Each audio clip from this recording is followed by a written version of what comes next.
Antes de entrar en los temas profundos, hablemos un poco, demos algunos conceptos básicos o algunas cosas sobre las que quiero hacer preguntas para los demás. Guíame a través del Instituto Santa Fe. ¿Qué tenía que ver con el tiempo y las matemáticas? Y esto fue a finales de los años 90. Así que no me van a escuchar en esta parte, ¿verdad? Lo haremos de ambas maneras. No estará en el video, pero te tenemos grabado un solo... Está bien, recuerda, cuando esté respondiendo a estas preguntas, yo no estoy en la toma y nunca van a escuchar mi voz. Así que un poco tienes que repetir en tu respuesta, tienes que repetir cuál fue mi pregunta. Oh, todo, está bien. Instituto Santa Fe. ¿Por qué cuando estás en la cima de tu carrera en Wall Street decides financiar lo que en ese momento era o dotar o convertirte en el donante o patrocinador, como quieras decirlo, de lo que se consideraba el grupo de matemáticos más innovador del mundo? Acción. Entonces, el Instituto Santa Fe, a finales de los años 80, principios de los 90, estaba interesado ya que estaba en la Junta de Rockefeller. Así que eso comienza. Rockefeller es una universidad formada por John D. Rockefeller para, de alguna manera, devolver a la comunidad. Está en el lado este de Manhattan, excepto que era antigua, era algo anticuada. Estaban hablando de medicina, y la medicina, por sí sola, estaba nuevamente sujeta a las ideas de la ciencia. Estaban tratando de utilizar la ciencia para encontrar curas para las enfermedades. Y yo dije, no, necesitamos hacer algo diferente. Necesitamos comenzar un trabajo interdisciplinario. En la mayoría de los casos... ¿Cómo consiguió un tipo como tú entrar en la Junta de Rockefeller? ¿En qué año fue eso? No recuerdo. Tarde creo que 89 y 91. Entonces, es uno de los lugares de investigación más prestigiosos del mundo, Sí. ¿correcto? Bien. ¿Cómo consiguió un tipo como tú entrar en la Junta de un lugar de élite conocido internacionalmente, investigación de alto nivel, ganadores del premio Nobel por todas partes? ¿Cómo eligen a un tipo como tú? ¿Un comerciante o básicamente algún tipo de Bear Stearns? Buena pregunta. Así que me pidieron estar en la Junta de Rockefeller. Y creo que fue cuando estaba en la Junta de Rockefeller, había un gestor de fondos que dijo, Rockefeller necesita a alguien con experiencia financiera porque la universidad está creciendo y hay muchas cosas nuevas. Tienes que, de nuevo, volvemos a la discusión original la última vez.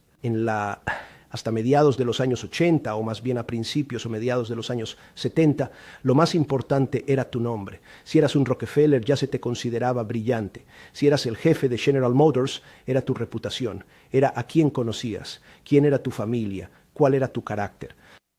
Y luego, a mediados de los años 70, básicamente, si recuerdas, probablemente tenías una calculadora. Era muy avanzado en esos días tener una calculadora de Texas Instruments, donde al ingresar los números podía multiplicar por ti, hacer raíces cuadradas, y eso fue lo primero, y todos los que tenían una calculadora ya estaban avanzados en Wall Street.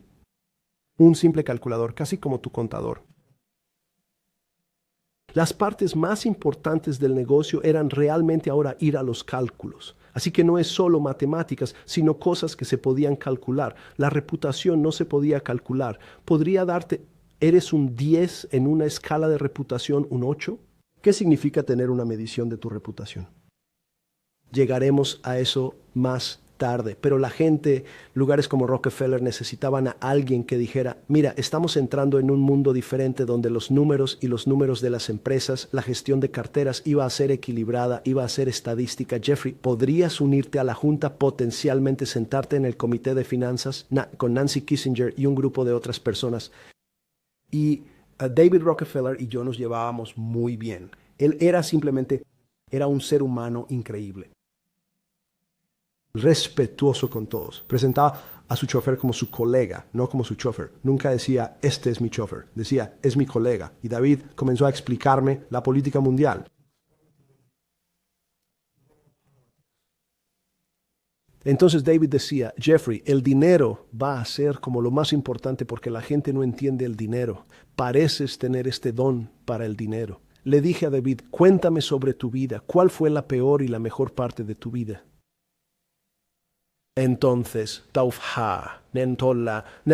David dijo, cuando crecí, todos sabían que yo era un Rockefeller. No sabían que mi padre me dijo que no me dejaría ni un centavo, nada de dinero. Pero cada vez que salíamos a comer, mis 5 amigos de la escuela y yo me dejaban la cuenta. Esperaban que yo pagara la cuenta porque era un Rockefeller. Y él dijo, yo era presidente del Chase Bank y dijo, recuerdo como si fuera ayer, uno de los titulares en la revista Time decía, David, por favor, despídete a ti mismo. Así que él pensaba que había un mundo que existía en...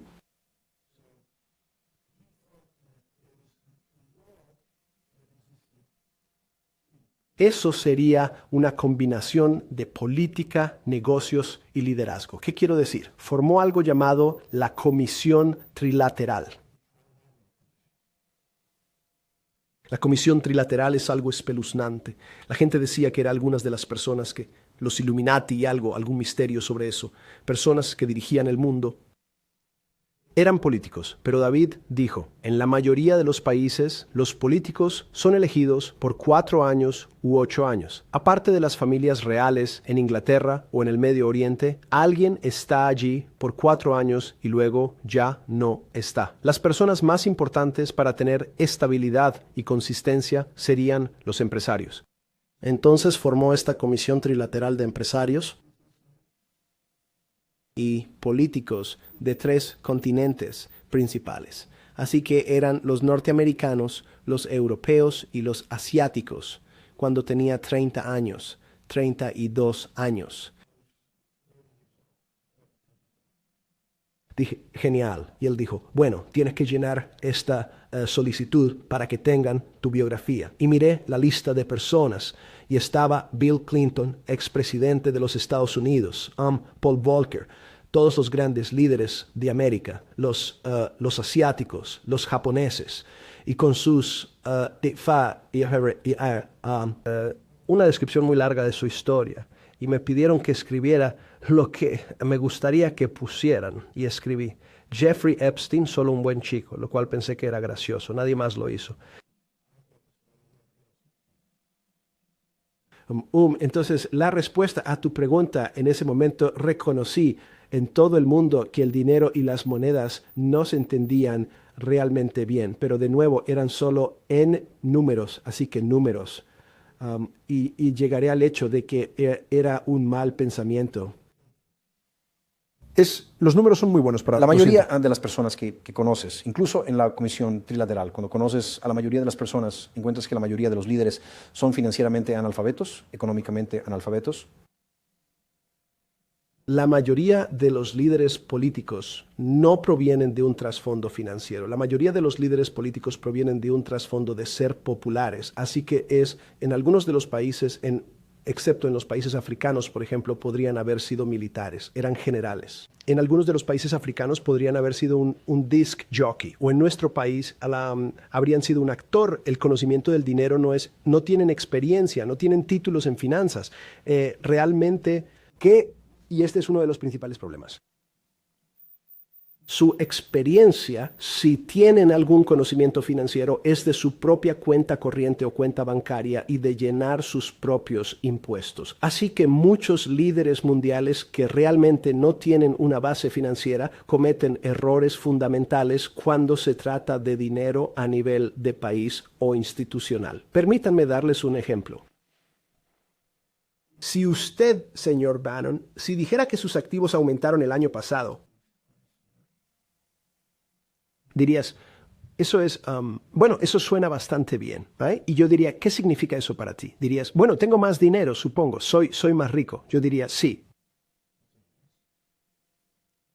Y si tu deuda aumentó, ¿te sentirías más rico o más pobre? Dirías, bueno, no quiero tener más deuda, no me gusta la idea de, eso suena deuda aumentada. Ahora, eso y los líderes mundiales entienden que cuando sus activos suben, se sienten mejor. Sin embargo, instituciones como los bancos, cosas que la gente realmente no entiende, son los fundamentos financieros de los bancos. Cuando digo en su banco, bandeandos, señor Bannon, usted tiene el banco Bannon, dobló sus activos. Suena bien, pero ¿qué significa realmente? Significa que la gente le debe más dinero, no tiene más dinero. ¿Qué? Sí. Los activos de un banco son cuánto le deben otras personas. Eso es una locura. Entonces, si el banco pasa de $2,000 millones en activos a $10,000 millones, significa que la gente le debe $8,000 millones adicionales y ellos, pero sus activos han aumentado. Así que la terminología de activos y pasivos es diferente para los bancos. No es natural. Y lo que la mayoría de la gente, y haces preguntas sobre los líderes mundiales, como muchas personas, creo que tu antiguo jefe, Mercer, entendía que hay una parte fundamental del dinero que se llama banca fraccionaria. Y la banca fraccionada es algo que las personas de finanzas entienden y la gente de a pie. Y cuando digo gente de a pie, ahí es donde estaba cuando comencé en Wall Street. Les resultaría imposible de creer, imposible. ¿Por qué? Banco Bannon, te doy $1, solo un único dólar.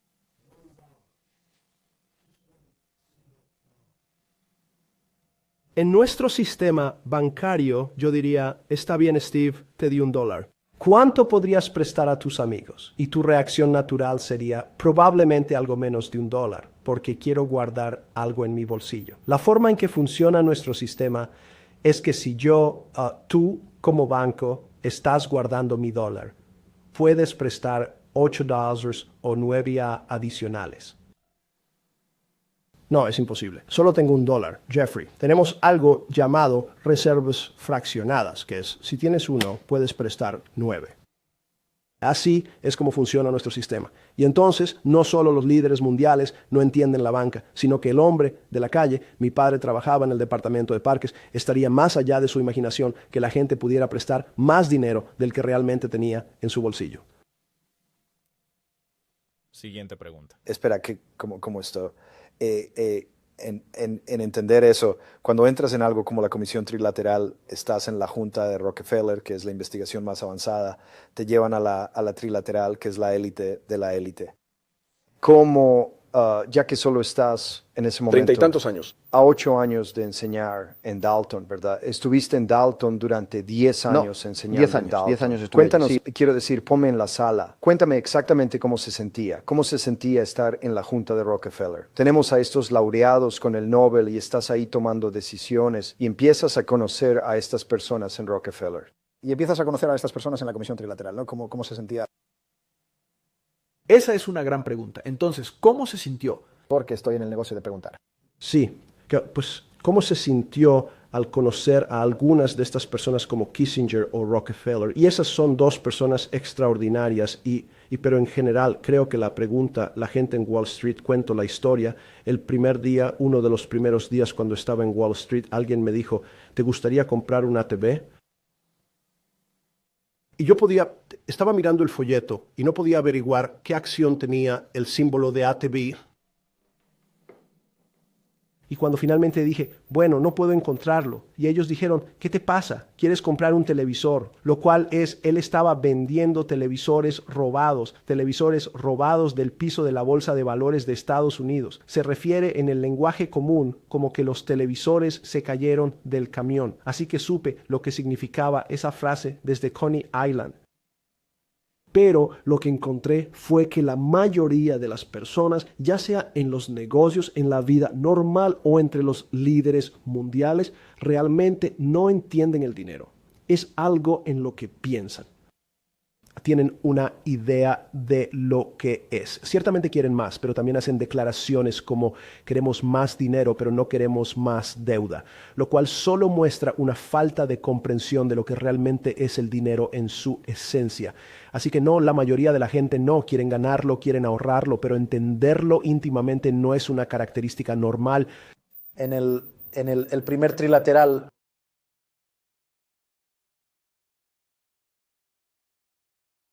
O algo así. Solo dame un aproximado. Te uniste a la Comisión Trilateral y podremos mostrar bajaremos el gráfico de dónde estaba tu nombre, pero solo dame más o menos cuándo fue. Creo que podría ser del 90, no recuerdo. Ese está bien, Lo siento, digamos sí. a principios de los años 90. Cuando te uniste a la Comisión Trilateral y tuviste la primera, ¿recuerdas dónde fue la primera reunión? En Tokio. ¿Y en qué hotel? Me gustaría decir el Hilton, pero probablemente no lo sea. Es de 3 días, 4 días más o menos. Es un Guíame por evento todo de el 3 proceso. días y hay Comienza con una discursos. cena. Solo guíame por ello. Fue aburrido, no puedo yo. No podrías pensar en eso como aburrido. Es una tontería. Tenías que estar deslumbrado. No. ¿Viajaste en avión privado? Sí, pero no era mi avión. No. Entonces no contó. Tú vuelas. ¿Y quiénes fueron los primeros? Como cuando conociste a esos Sí, líderes y por fue un primera completo- vez, debiste estar impresionado. Estás a 10 años de Coney Island. No me impresionan las personas con posición. Me impresionan las personas con grandes ideas. Y no me importa si es el conductor del autobús. No me importa si es el estudiante que tuve que tiene los dientes saliendo en todas direcciones. Bueno, estos tipos tenían que tener grandes ideas. Son los líderes de los 3 grandes continentes del mundo: América del Norte, Europa y Japón. No muchos de estos líderes mundiales se convierten en líderes mundiales porque son populares y pudieron obtener votos o pudieron convencer a la gente de que votara por ellos. Aprendí después. Muchos de ellos eran simplemente buenos en lo que hacían en términos de política. Recuerda, los líderes mundiales son políticos en general, no son científicos, no son intelectuales, no son grandes pensadores, son grandes políticos. En la primera reunión de la Comisión Trilateral que recuerdas en Tokio en algún momento, a principios de los años 90, ¿recuerdas cuáles eran los grandes temas del día de los que estaban hablando y qué pensaste al respecto? Sí, de hecho fue gracioso porque estaban hablando de la inflación y estaban preocupados por lo que sucedería. ¿Cómo controlas la inflación? Y yo como matemático no entendía el concepto. No entiendo el concepto hoy.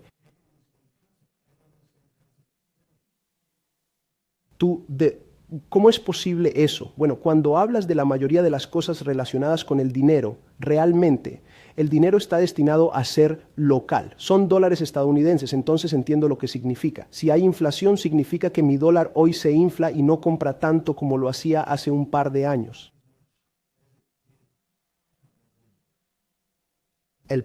Los precios suben. No tengo esto, parece que todo está bien, pero de hecho mi dólar está perdiendo valor. Y tú eres el genio financiero aquí. Yo solo soy un humilde tipo de fusiones y Claro, adquisiciones. si me permites terminar la idea, entonces, si estás en América, empiezas a entender, puedes sentir la inflación. Tu salario ha subido, pero no compras lo mismo. No puedes comprar el mismo coche. De hecho, empieza a sentirse raro, porque el valor... Por eso quería hacer la pregunta entonces. Este es mi punto. Las personas que viven y respiran esto, los bancos centrales, han sido perseguidos por el espectro de la inflación desde finales de los años 70. Primero, cuéntale a nuestra audiencia, ¿cómo sucedió eso? Los dos grandes eventos financieros en el siglo XX, no voy a llegar al XXI, fueron la gran inflación en Europa después de la Primera Guerra Mundial, la Gran Depresión, la hiperinflación en Alemania que llevó al ascenso de Hitler y luego esta inflación a mediados de los años 70. ¿Qué fue, antes de que te vayas, explica la inflación? ¿Por qué es el espectro de la inflación siempre lo central en la mente de los banqueros centrales? Porque vuelve a esto. El primer concepto que dije, el extraño concepto de reservas fraccionadas. El sistema no se entiende bien. Y bueno, la mayoría de los sistemas, de hecho, no se entienden bien. No sabemos cómo nuestros sistemas digestivos... Espera, detente. Esto es imposible. Imposible. Esto es el sistema bancario mundial, el sistema de divisas mundial, el sistema monetario mundial. Tiene que ser también entendido por los Greenspans del mundo y los Bernankes del mundo y tú, ¿verdad? Los comerciantes de divisas, los tipos que hacen apuestas de $1,000 millones todos los días, el tipo legendario de Wall Street a finales de los años 90, de Salomon Brothers. El tipo que escribió el libro sobre dinero, Liar's Poker. Liar's Poker. ¿De quién trata ese gran comerciante? No era Lou. El tipo que dirigía el escritorio, que eventualmente dirigió el fondo de cobertura que fue Long Term Capital. Sí. ¿Quién es el tipo? No recuerdo. Sí, Lou Lou Ranieri es grande, pero esos tipos tienen que entender el sistema perfectamente. No entienden el sistema, entienden la parte local del sistema. Así que, por ejemplo, ¿por qué no solo la inflación? La mayoría de los banqueros están aterrorizados. Si el público entendiera que el banco realmente no tiene su dinero en ningún momento, una de las cosas durante la depresión fue que hubo corridas bancarias. La razón por la que los bancos no mantienen mucho dinero en el banco es que asumen que no todos van a querer su dinero el mismo día. Así que no es realmente el miedo a la inflación. Su miedo es una corrida bancaria. Todo el mundo quiere sacar algo que realmente no existe. La inflación está ligada a las tasas de interés. Es un ejemplo más complicado. Pero cuando tu dinero no compra la misma cantidad de producto este año que el año pasado, si compra menos y menos, como sucedió, usaste el término hiperinflación. Hay ciertos países que no están bien gestionados, como en África actualmente. Un billete de 100.000 millones de dólares. Un billete de 100.000 millones de dólares en Zimbabue vale 1 centavo estadounidense. Ese es el ejemplo perfecto de hiperinflación. Sube, se duplica cada día. Entonces la gente tiene miedo de que su valor en el sistema comience a desmoronarse. Pero si te dijera, tu médico entiende tu sistema corporal, dirías, bueno, eso espero porque quiero que me mantenga saludable. Pero podrías tener una infección renal, podrías tener un ataque al corazón, podrías tener una rodilla rota. Ahora hay muchas partes de este sistema. Y de hecho, cuando haces una pregunta, muy pocos doctores entienden todo tu cuerpo. Hay un especialista para tu rodilla, hay un especialista para tu quiste pilonidal, hay un especialista para tu cabeza y ahora tenemos especialistas en diferentes áreas. Entonces, y voy a llegar a tu primera pregunta sobre el Instituto Santa Fe. La economía mundial y tu cuerpo están compuestos por pequeños sistemas que interactúan entre sí y forman un gran sistema. Tú esperas. Esto es lo que es asombroso. Para todos los pequeños allá afuera, el movimiento populista, los pequeños que no han tenido un aumento de sueldo en 30 años. Ellos piensan que estas élites, ya sabes, tienen todo. Son los tipos en la sala tomando las decisiones, los tipos del partido de Davos. Estás sentado ahí. ¿No crees que muchas personas hoy en día realmente entienden la complejidad y todas las piezas en movimiento y cómo se interconectan en el sistema financiero mundial? No, lo bueno, no solo no entienden la complejidad, y eso se remonta. El Instituto Santa Fe fue un intento de ver si había una manera de matematizar, formular o entender algorítmicamente lo que significa el término complejidad. Eso vuelve a la pregunta original. Los sistemas complejos son complejos por definición, pero no necesariamente. No es un solo nivel de complejidad. Como podríamos decir, bueno, nuestros dedos son complejos, los movimientos, los músculos de nuestras manos, pero no es tan complejo como el sistema sanguíneo.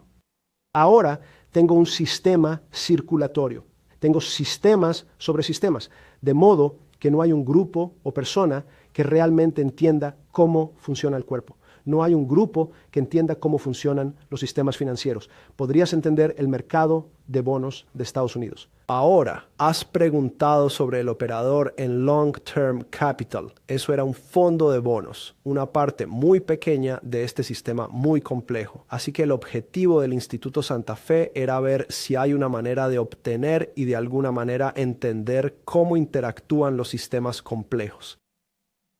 Avancemos rápidamente, Steve, hasta ahí, hoy, donde Google y estas otras empresas de motores, las otras empresas tecnológicas, están tratando de construir inteligencia artificial. Lo más extraño que encontraron, una de las cosas más extrañas, es que los sistemas que diseñan esta inteligencia artificial de la que mucha gente ha oído hablar, es que diseñan un montón de sistemas. Se llaman redes neuronales. Es un término simplemente tomado del trabajo cerebral, neuronas en el cerebro, redes, porque realmente parecen una red. Ponen algunas entradas, las computadoras trabajan y escupen una respuesta. Suena normal para ti. Es porque estás pensando en esa calculadora que tenías en 1976 en tu escritorio. Cuando le preguntas a la persona que diseñó el sistema, ¿cómo llegó a esa respuesta? ¿Cómo tu red neuronal puedes mostrarme los cálculos? Ellos dicen, no lo sabemos. No sabemos cómo lo que diseñamos realmente llegó a esa respuesta. Eso es bastante extraño. Ahora toman la misma red neuronal y la ponen frente a un videojuego. No aprendizaje, nada. Le dijeron a la computadora, le dicen, siéntate frente a tu videojuego y aprende a jugar. Parece que la computadora aprende mejor que cualquier humano en la historia, más rápido que cualquier humano en la historia, vence a cualquier humano en la historia. Pero cuando le preguntas al diseñador cómo lo hizo, Nadie lo sabe, simplemente lo hizo. Así que ese es el primer pequeño indicio de cosas en las que ya hemos llegado a un punto donde no lo entendemos y lo construimos. El domingo por la tarde, 14 de septiembre de 2008. ¿Dónde estabas? ¿Perdón? fue la noche en que declararon en quiebra a Lehman Brothers en Londres. Estuve en la cárcel, sí. ¿En serio? Entonces, la crisis financiera de 2008 ocurrió cuando estabas en la cárcel. Esto va a ser tan increíble. Esto va a ser tan increíble. Supongo que no te dejaban el Wall Street Journal por la mañana, tu Financial Times. ¿Cómo te enteraste de cómo te enteraste de? Porque quiero estoy Me olvidé tratando de esto, pero sí. Esto va a ser increíble. Esto es, volvamos a hacerlo de nuevo. Un domingo por la tarde, porque quiero averiguar sobre las personas, los genios que entienden la complejidad del sistema financiero, porque creo que el mejor ejemplo que tenemos es la crisis financiera del colapso de 2008. El domingo por la tarde, 14 de septiembre, creo que era 2008, es cuando estaban trabajando febrilmente en Midtown Manhattan, en las oficinas de Lehman Brothers y en varios bufetes de abogados alrededor de la ciudad, y con el secretario del Tesoro y la Reserva Federal. ¿Qué iban a hacer con Lehman? Decidieron que no lo iban a salvar, y así se prepararon para declararlo en bancarrota al abrir el mercado en Londres al día siguiente. ¿Cómo te enteraste de lo que iba a pasar con Lehman Brothers y qué pensaste inmediatamente cuando escuchaste que iba a ser declarado en bancarrota? Me alegra que hayas hecho esa pregunta. Estaba en confinamiento solitario. 14 de septiembre. Y otra vez, algunas de las historias públicas sobre el maravilloso tiempo que pasé en la cárcel y de mi liberación para trabajar que no llegó hasta meses después. Había estado allí desde junio, en una celda de 8 por 10, con una cama en el fondo, una cama de 6 pies en el fondo, un lavabo de cromo con inodoro adjunto y un pequeño trozo de metal que se suponía que actuaba como mesa. Ahora, como estaba en la cárcel, no había libros. ¿Por qué? No hay biblioteca. No hay biblioteca, pero estás en la cárcel. No, estaba en la cárcel, no en prisión. Así que en la cárcel estaba en un lugar, se llamaba la unidad de alojamiento especial, que es para las personas más duras, rudas y malas. Me habían puesto allí, dijeron que para mi propia protección. Entonces, estaba en una celda de 8 por 10, con una pequeña ranura en la puerta donde me servían la comida, en una bandeja de aproximadamente 9 pulgadas por 4 pulgadas. Y luego, tan pronto como terminaba de comer, se llevaban la bandeja y la cerraban. Y uno de los guardias dijo, ¿entiendes que hay un colapso en Wall Street? Estoy preocupado por mi fondo de pensiones. ¿Qué debo hacer? Y yo dije, perdón, Wall Street está colapsando. ¿Qué ha pasado? Y él dijo, hay una crisis y algunas empresas están quebrando. Yo dije, ¿estás seguro? Y él dijo, sí, está en todos los periódicos. Todos estamos aterrados de perder nuestros ahorros de toda la vida. Porque tenemos un 401 o nuestros fondos de pensiones, no sabemos nada sobre dinero. Señor Epstein, ¿puede decirnos qué está pasando? Voy a poder pagar la educación de mis hijos. Voy a estar en bancarrota como esta empresa llamada Lehman Brothers. Y hay otra empresa en la portada hoy llamada Bear Stearns. ¿O no? Dije,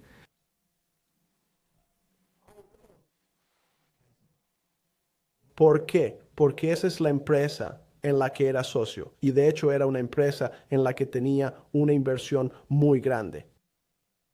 Entonces hay una gran historia. No tenía mi Wall Street Journal, pero en las primeras horas de la mañana se te permite hacer 2 llamadas por cobrar. Y cuando tú levantas el teléfono, puedes marcar un número y cuando la persona contesta, dicen, estás recibiendo una llamada desde la cárcel del condado de Palm Beach. ¿Aceptarás los cargos revertidos? Y la persona dice sí, y la llamada se realiza, o la persona dice no. La persona a la que llamé fue Jimmy Kane, el presidente de Bear Stearns, y le dije, dime qué está pasando. Y así fue como mi conocimiento de la crisis financiera ocurrió con Jimmy, quien estaba en el centro de la tormenta, contándome sobre cómo Lehman había colapsado y estaban tratando de encontrar una manera. ¿Deberían rescatar a Bear Stearns?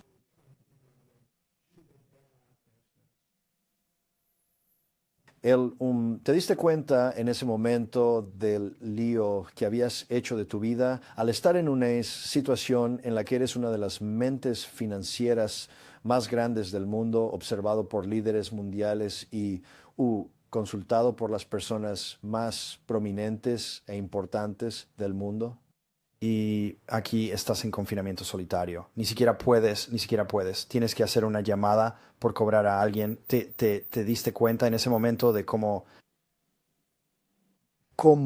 todos los hilos de tu vida se habían unido y te habían puesto en una posición o te habías puesto tú mismo en esa posición? No.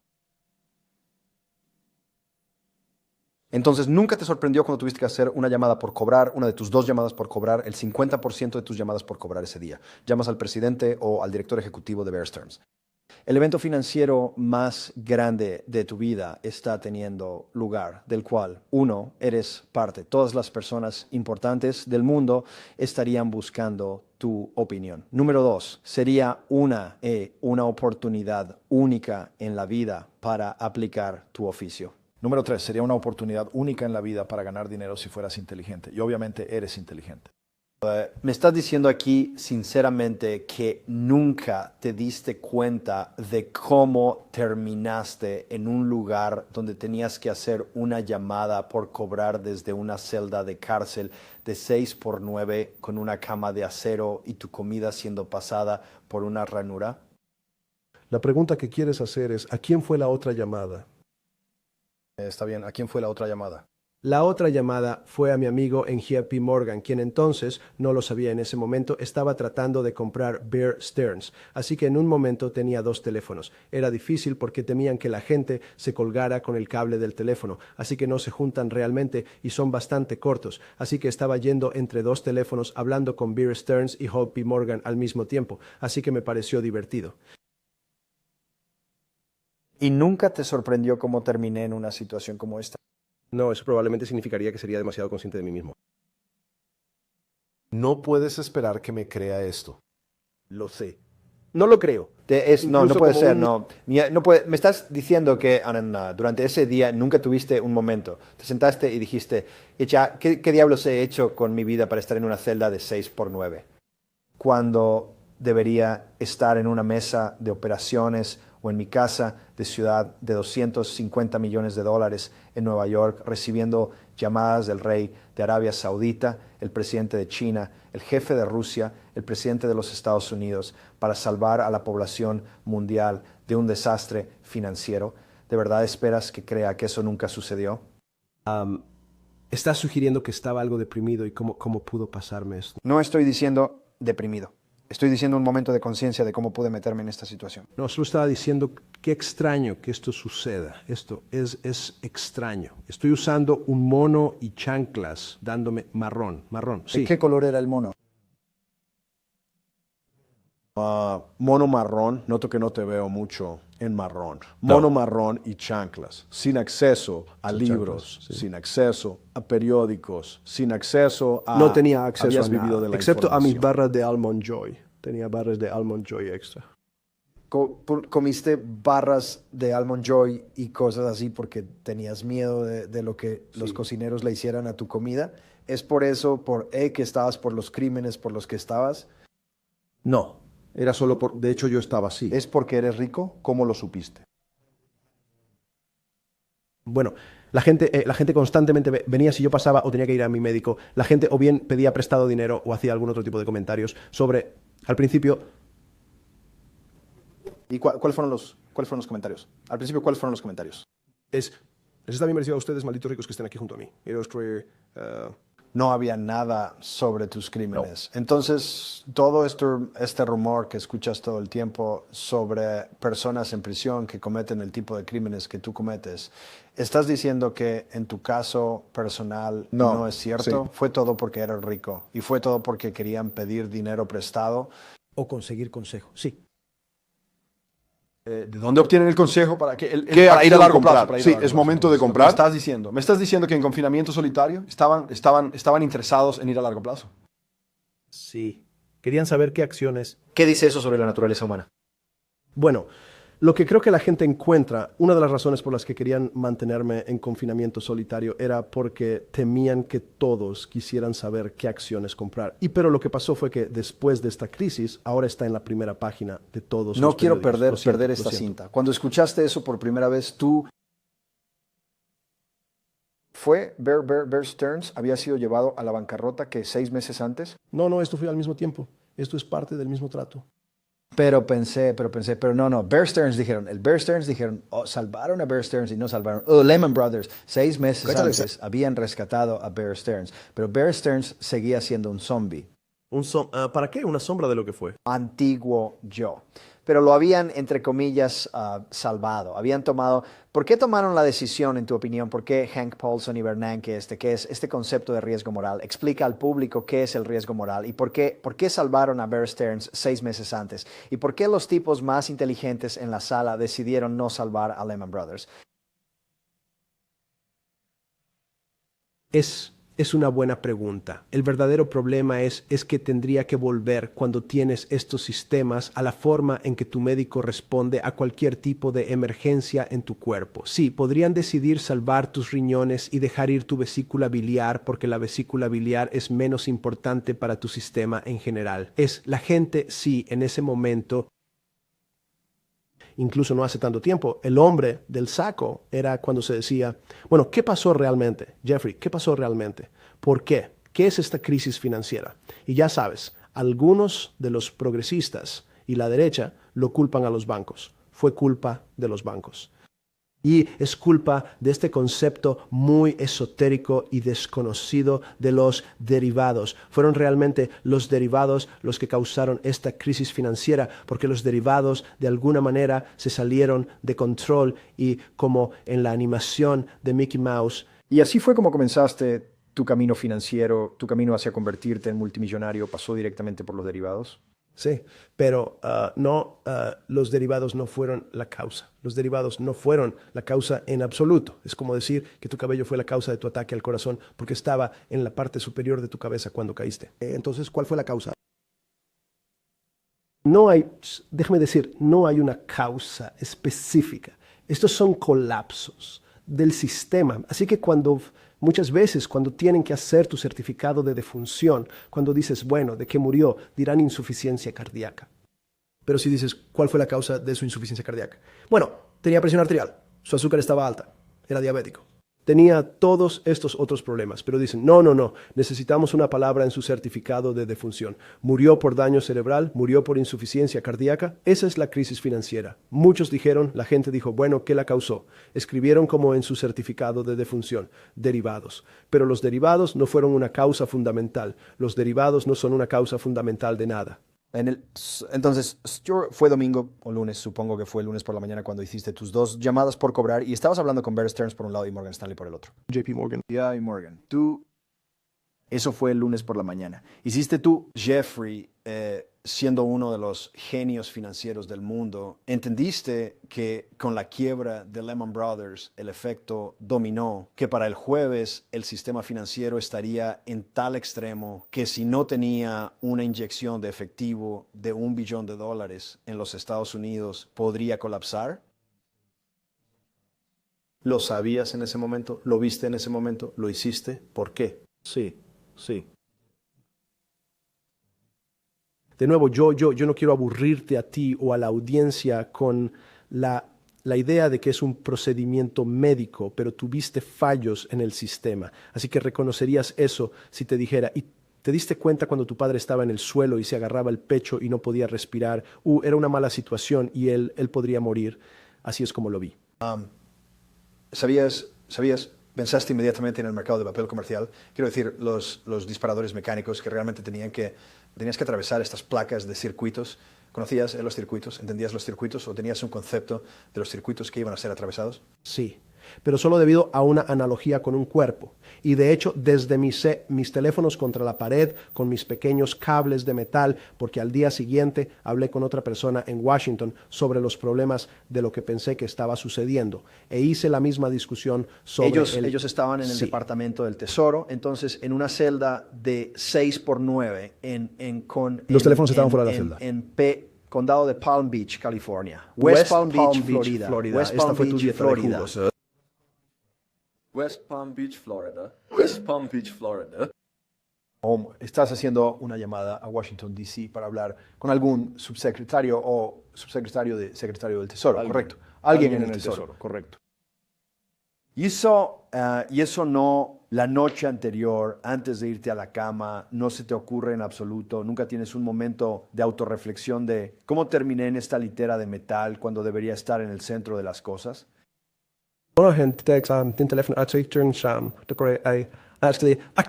puedo hablar con, no importa dónde esté, de hecho sigo hablando con la misma persona si estuviera en mi casa en Palm Beach, pero estoy Pero la aquí en la diferencia cárcel, es tu puedo casa, marcar mi propio Palm teléfono. Beach. Eso es una tontería. No, pero también puedes hacer 1000 llamadas telefónicas. Aquí tienes que hacer una y él tiene que llevarla a alguien. Piensa en cuánto mejor fue eso. Tuve que decidir quién era la persona adecuada para llamar. Eso era inusual para mí porque antes habría llamado a 20 personas. ¿Y qué fue esto? ¿Cuál fue el consejo que le diste? Dije, tienes un paciente enfermo y es muy parecido a un paciente enfermo en la sala de emergencias. No puedes pensarlo como tu coche. Las personas en la vida normal piensan en el dinero y las cosas como una máquina y luego, desafortunadamente. Así que si tu coche se rompe, los coches siempre son fáciles de arreglar.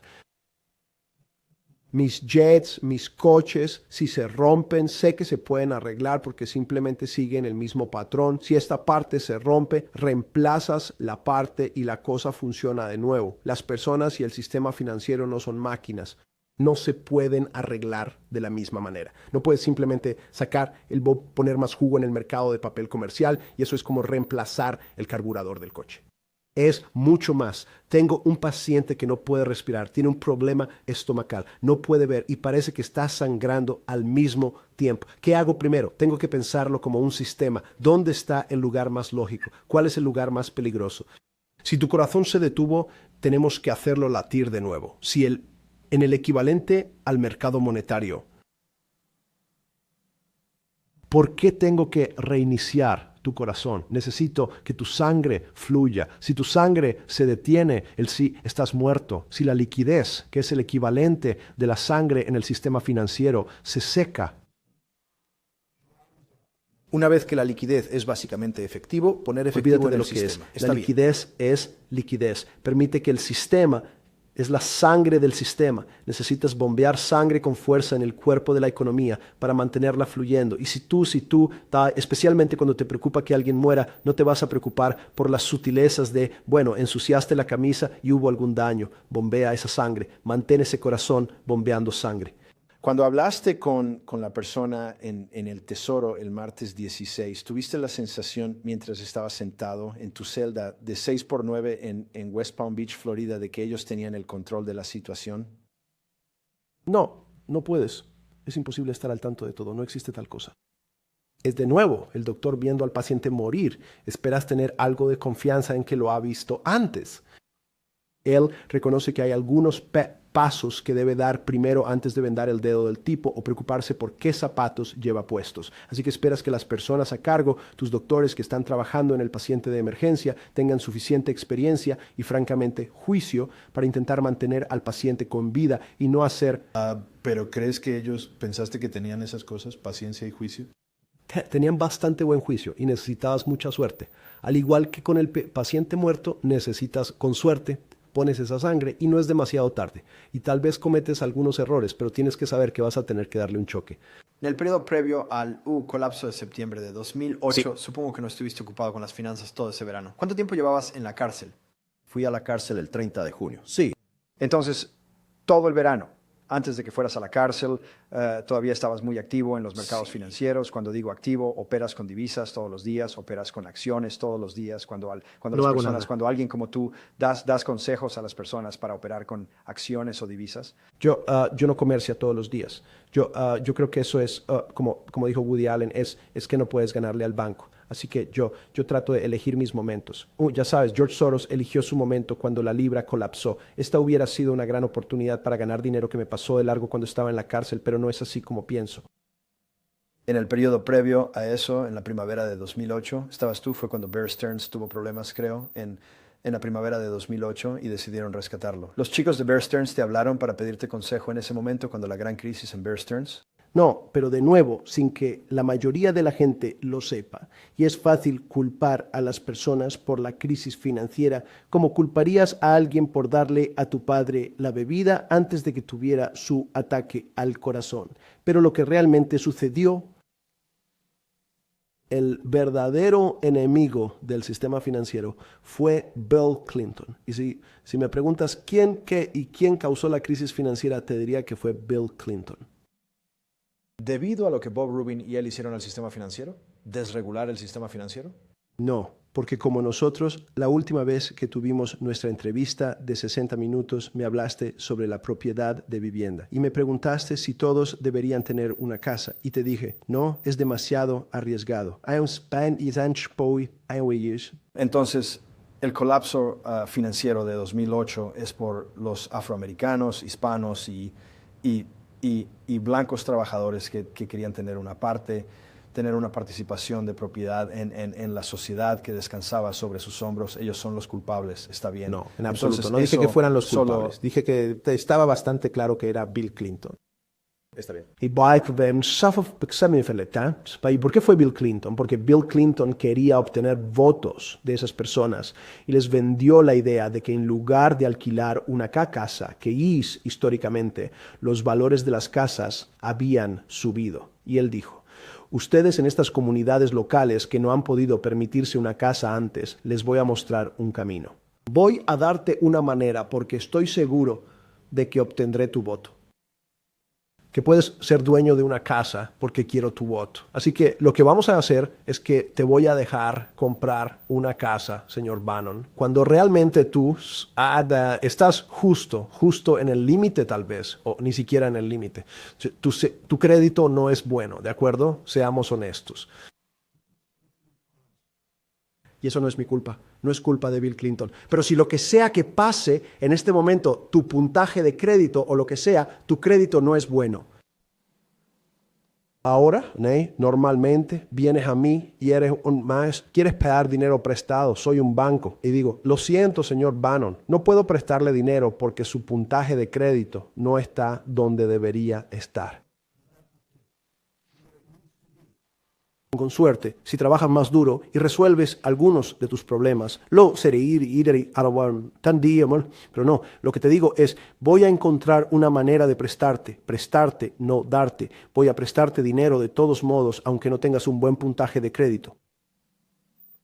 Y no te preocupes. Voy a eliminar el término de que no tienes mal crédito. Mal crédito suena peyorativo. No quieres ser una persona, sí, suena crítico. Entonces, lo que vamos a hacer es llamar a tu situación de crédito subprime. Oh, nadie sabe lo que eso significa, subprime. Eso significa que prime es buen crédito. Subprime no es buen crédito, menos que buen crédito. Así que lo llamaremos de una manera que la gente realmente no entienda y te diremos que vamos a hacer que la gente te preste dinero aunque seas un prestatario subprime y yo descubriremos algunas agencias gubernamentales para garantizar tu préstamo, aunque no creo que sea un buen riesgo. Entonces los bancos dicen, no queremos. Inicialmente los bancos dijeron, lo siento, esto es demasiado arriesgado, señor presidente, para nosotros. Estamos en el negocio de gestionar riesgos. No es nuestro dinero, es el dinero de la gente trabajadora que está en nuestro banco. No podemos prestar a personas cuyo crédito no es prime. Nos estás pidiendo que prestemos a personas que son subprime. Y él dice, aquí está la clave. Si no lo hace, señor Bannon, me aseguraré de que el Departamento de Justicia lo acuse de préstamos discriminatorios porque se niega a prestar a mis prestatarios subprime. En términos comerciales, nunca debió haberle prestado. Pero lo que haremos es que voy a formar una agencia llamada Fannie Mae y Ginnie Mae. Solo otros nombres de agencias. Ellas garantizarán tu préstamo, así que no te preocupes. No te preocupes, ya no tienes que devolverlo, incluso aunque tú, y tal vez ya no tengas que trabajar tan duro. Eso es probablemente una declaración dura, pero estos Hawks jugadores, estas dos grandes firmas, Fannie, Mae, garantizarán el hecho de que ese banco recibirá su dinero. Ahora, el banco dice, wow, el mejor trato de la historia. Me negué a prestar a Mr. Bannon, pero ahora tiene al hermano mayor, su tío Sam. Fue a su tío Sam y tío Sam dice, lo estoy garantizando. El banco dice, quiero a todos. Dame tantas personas como puedas, darme, porque el tío Sam es el mejor crédito en el mundo. No solo no, es el gobierno de los Estados Unidos. Lo tomaremos todo. Tomaremos tanto subprime, todo lo que podamos manejar, porque es la mejor inversión del momento. Es una inversión extraña, porque tiene política que se ha insertado en los números. La política no pertenece a los mercados, pero ahora vamos a quiero los votos. Haremos garantías de que tú, que normalmente no puedes conseguir una casa, podrás obtener una casa del banco. El banco dice, este es el mejor trato de la historia. Vamos a empaquetar 100, 300, 1000 de ustedes subprime y se lo venderemos a alguien más. Y todo el sistema queda atascado en hipotecas subprime. Ese se convierte en el problema. ¿Qué quieres decir con estancado? Esto es demasiada oferta. Es un problema de oferta y demanda. Tienes demasiada oferta. No, es una muy buena pregunta. ¿Qué significa demasiada oferta? Bueno, entonces llegas a las personas, vuelve a tu primera pregunta para mí. Líderes del gobierno. Los líderes del gobierno saben parte. Si son buenos, sí, y pueden hacer matemáticas, pueden equilibrar sus chequeras. Entonces, ciertas personas en el Congreso dijeron, bueno, ¿cómo valoran estas hipotecas subprime? Los bancos dicen, hemos estado valorándolas de la misma manera que siempre las hemos valorado durante los últimos 20 años. Las firmas de contabilidad, hay algo en este país llamado contabilidad GAAP, que es un tipo estándar de contabilidad. Y los contabilizamos de la misma manera que siempre los hemos contabilizado. Si pagamos $1,000 por tu hipoteca, anoche, cuando lo registramos en nuestros libros, hoy vamos a decir que su valor es $1,000. Tiene sentido. Pagué por ello ¿Cuál es su valor? Son $1,000. Eso es lo que pagué por ello anoche. No, la gente del Congreso dijo, esa no es realmente una buena respuesta, ¿sabes? Eso no nos da confianza de que sabes lo que estás haciendo. Porque, ¿qué pasa si tienes que venderlo mañana por la mañana? Si he usado, algo ha pasado y tienes que venderlo. ¿Recuerdas esos tipos de pruebas de estrés? Podrías valorarlo en lo que pagaste el día anterior y Wall Street dice, esa no es la forma en que puedes pensar sobre esto. Esto es una locura. Siempre valoramos las cosas al costo del día anterior y cambiaron el método contable, en esencia para decir no lo que valía ayer, sino si tengo que vender, ¿cuánto valdría? Eso es imposible. Así que lo que sucede es que ahora cada banco tiene que valorar algo que compraron ayer a menos de lo que pagaron. Nunca antes, en 20 años, tuvieron que hacer esto. Así que algo que compraron a 1,000 en sus libros era 1,000, ahora es 990. A eso comienza este IT. Preguntaste sobre qué empecé a pensar. Algo es 1,990. Esta persona ahora tiene que valorarlo en 980. ¿Cuándo empezaste a ponerte nervioso, entendiendo a Bill Clinton en todo esto? ¿Cambiaste de gafas? Sí. Está bien. Me cambié de camisa. Vi el negro. Sí, genial. Creo que estamos teniendo todo tipo de cambios. Sí. Estoy experimentando. Está bien. ¿Cuándo tuviste una sensación? ¿Alguna vez anticipaste? Antes de que sucediera, ¿pensaste que algo como 2008 podría ocurrir? No.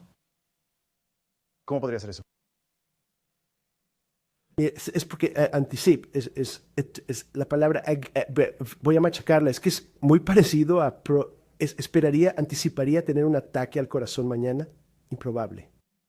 ¿Fue 2008 un ataque al corazón o un derrame cerebral debilitante? Es una mejor, no creo que fue ambos. Pero, ¿por qué fue ambos? Porque de hecho, como dije, la sangre se estaba secando en el sistema y la cabeza, que es como el banco central, no estaba funcionando.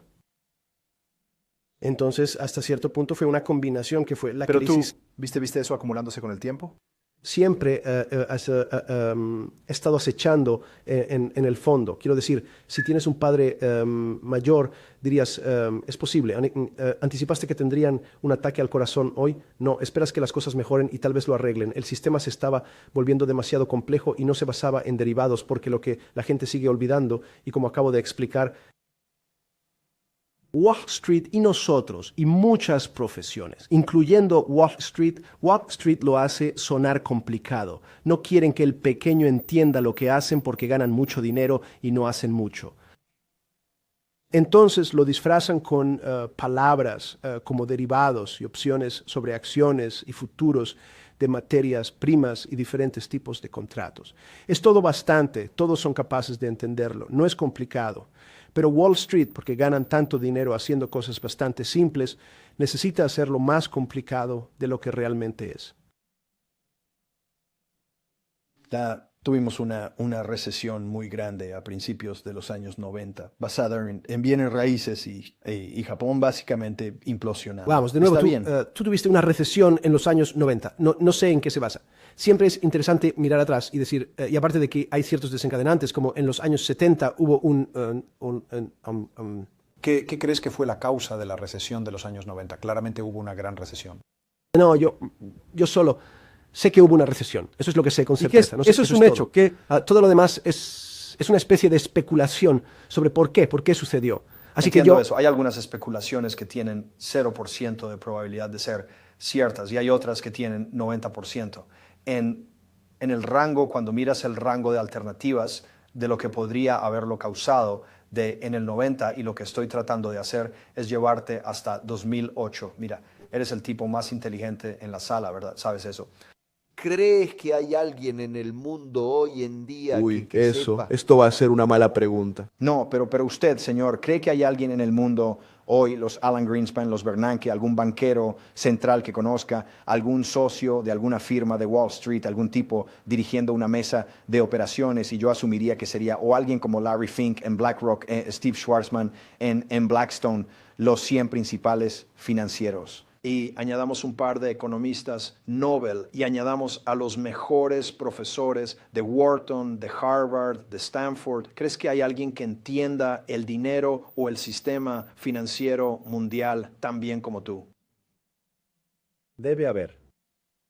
Pero no se te ocurre de inmediato. No. Bueno, bien, está bien. Ahora que he conseguido eso, ahora que he conseguido eso, volvamos a 1990. En ese arco desde el 90, desde la caída del muro de Berlín hasta 2008, comenzamos con la implosión en Tokio de la economía japonesa, los mercados financieros japoneses. Tuvimos el gran aumento en las acciones de Internet, ¿verdad? Tuvimos la eximplosión de eso en el año 2000. Ya sabes, la quiebra de Drexel Burnham en el 90. Implosión de Japón. Gran aumento en los mercados de valores de Internet. Implosión de Internet, año 2000, aproximadamente 10 años después. Y luego este aumento durante la guerra de Irak y todo eso, el aumento hasta 2008. Cada 10 años parece que estamos en algún tipo de... 10 años antes de los años 90 fueron los 70. Pareces un astrólogo. Bien. Y no una persona de finanzas. Solo estoy escuchando al matemático, solo me parece un patrón de Pero cada 10 años. Eso es engañoso, eso es exactamente correcto, porque a la gente le gusta ver patrones, a la gente le gusta ver patrones donde no los hay, así que... Entonces, ¿un patrón de crisis financiera cada 10 años está solo en mi mente? Sí. Capital a largo plazo que tuvo que ser rescatado a finales de los años 90, cuando todos entraron en pánico. Y eso no fue ese rescate hoy parecería pequeño. Y fue que $5.000 millones o fueron $30.000 millones. Las personas, los negocios fracasan todo el tiempo. Pero ellos, capital a largo plazo, la Reserva Federal intervino. Pero estoy diciendo que las cosas, la gente se echa a perder. Las cosas salen mal todo el tiempo. Sí, el local, no, estás en lo correcto. La audiencia está viendo esto, los pequeños, ellos quiebran todo el tiempo y a nadie le importa. ¿Sabes por qué? Son pequeños. Pero cuando la gestión de capital a largo plazo quiebra, o Bear Stearns quiebra, o Lehman Brothers quiebra, a la gente le importa porque eso... No, es una caracterización injusta, porque de nuevo, es la complejidad de la situación. Si piensas en tienes un sistema complejo, tienes tu cuerpo. Ahora, de hecho, el pequeño es mi dedo. Esto es... ¿Y Bear Stearns es tu corazón? Eso es correcto. El sistema bancario es mi corazón. El sistema, no puedo arriesgarme, porque recuerda, Está bien, no es entonces solo no has mi... podido espera. nombrar. No has estado... Espera, no has... Estaba tratando de... Oye, quería ver si la espera funcionaba, no funcionó. No has podido. Aún no eres lo suficientemente bueno. Eres como un aprendiz de mago tratando de hacerlo. Bien, ya que no podemos nombrar a otro tipo que sea tan bueno como tú, puede que haya un par por ahí. No estás presumiendo. Eres humilde. Tenía que ser en algún momento. Por favor, dime que hubo algún tiempo antes de que fueras a la cárcel y básicamente te desconectaras de la información diaria en el verano de 2008. Que empezaste a ponerte muy nervioso de que este sistema complejo, que algo estaba profundamente mal. Está bien. Primero retrocedamos. Cuando digo que nadie entiende el sistema mejor que yo, no significa que yo entienda... Siempre suenas como un doctor que teme que lo demanden por dar algo. No estás asumiendo ninguna responsabilidad. No hay responsabilidad contingente aquí por tus respuestas. Sí. No, pero la palabra entender es el problema. No entiendo el sistema. Así que eso es, no entiendo el sistema financiero. ¿Puedes parar, por favor? No puedes sentarte aquí y decirme, lo que acabamos de pasar, lo volveré a pasar. Los gestores de fondos de cobertura, los gestores de dinero, los banqueros centrales, los banqueros comerciales, los jefes de los bancos de inversión, los jefes de todos los departamentos de trading, los principales economistas, y añadiré a los profesores de escuelas de negocios de Stanford. De todos los principales 200, 250, no puedes nombrar de memoria a los tipos que están al menos a tu nivel. Tienes que entenderlo un poco. No, lo siento. Todos no lo entendemos. Nadie lo entiende. Es un milagro. Es esto. Esa es parte del problema. Es imposible de entender. Esa palabra entender simplemente significa que si esto sucede aquí, eso sucederá allí. Es predecible. Entender significa que es predecible. No es predecible. Ese es el problema. En sistemas complejos, esa era la fascinación.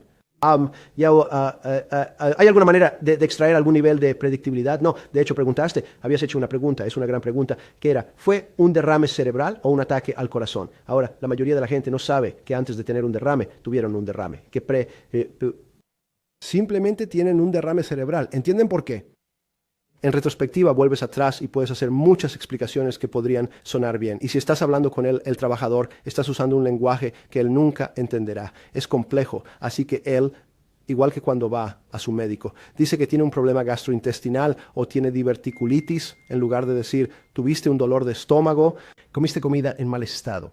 A la gente no le gusta decirlo en términos comunes. El sistema tuvo un derrame, pero no sabemos por qué. Está bien. Está bien. Gente trabajadora. Y hay un gran beneficio social. ¿No estarías de acuerdo? Con que las personas tengan propiedad en el sistema. Propiedad en el sistema. Eso no significa. Empecemos de nuevo porque es un... Voltea tu teléfono también porque no quiero que nadie vea lo que hay en tu teléfono. Así que tal vez ponlo boca abajo o algo. Sí, eso es correcto. ¿Quién sabe qué demonios aparece en ese teléfono? ¿Cuál tiene? Ni siquiera no puedo creer que tengo el momento mágico cuando estás en maldita prisión o cárcel, donde sea que demonios sea en solitario. Es una locura. Ahora, hay una parte divertida que nos perdimos, que es que la parte divertida adelante. es esto. Dilo. Preguntaste esto. ¿Hay algo más gracioso que eso para el humor negro? No hago ningún comentario sobre los negros, lo siento. Me preguntaste qué estaba usando. Así es, estás demasiado envuelto en el movimiento Me Too. Sí, así que llevaba un suéter marrón y un par de pantalones marrones que me dio la cárcel con la palabra trustee en la parte de atrás. ¿Porque habías calificado para ser un fideicomisario?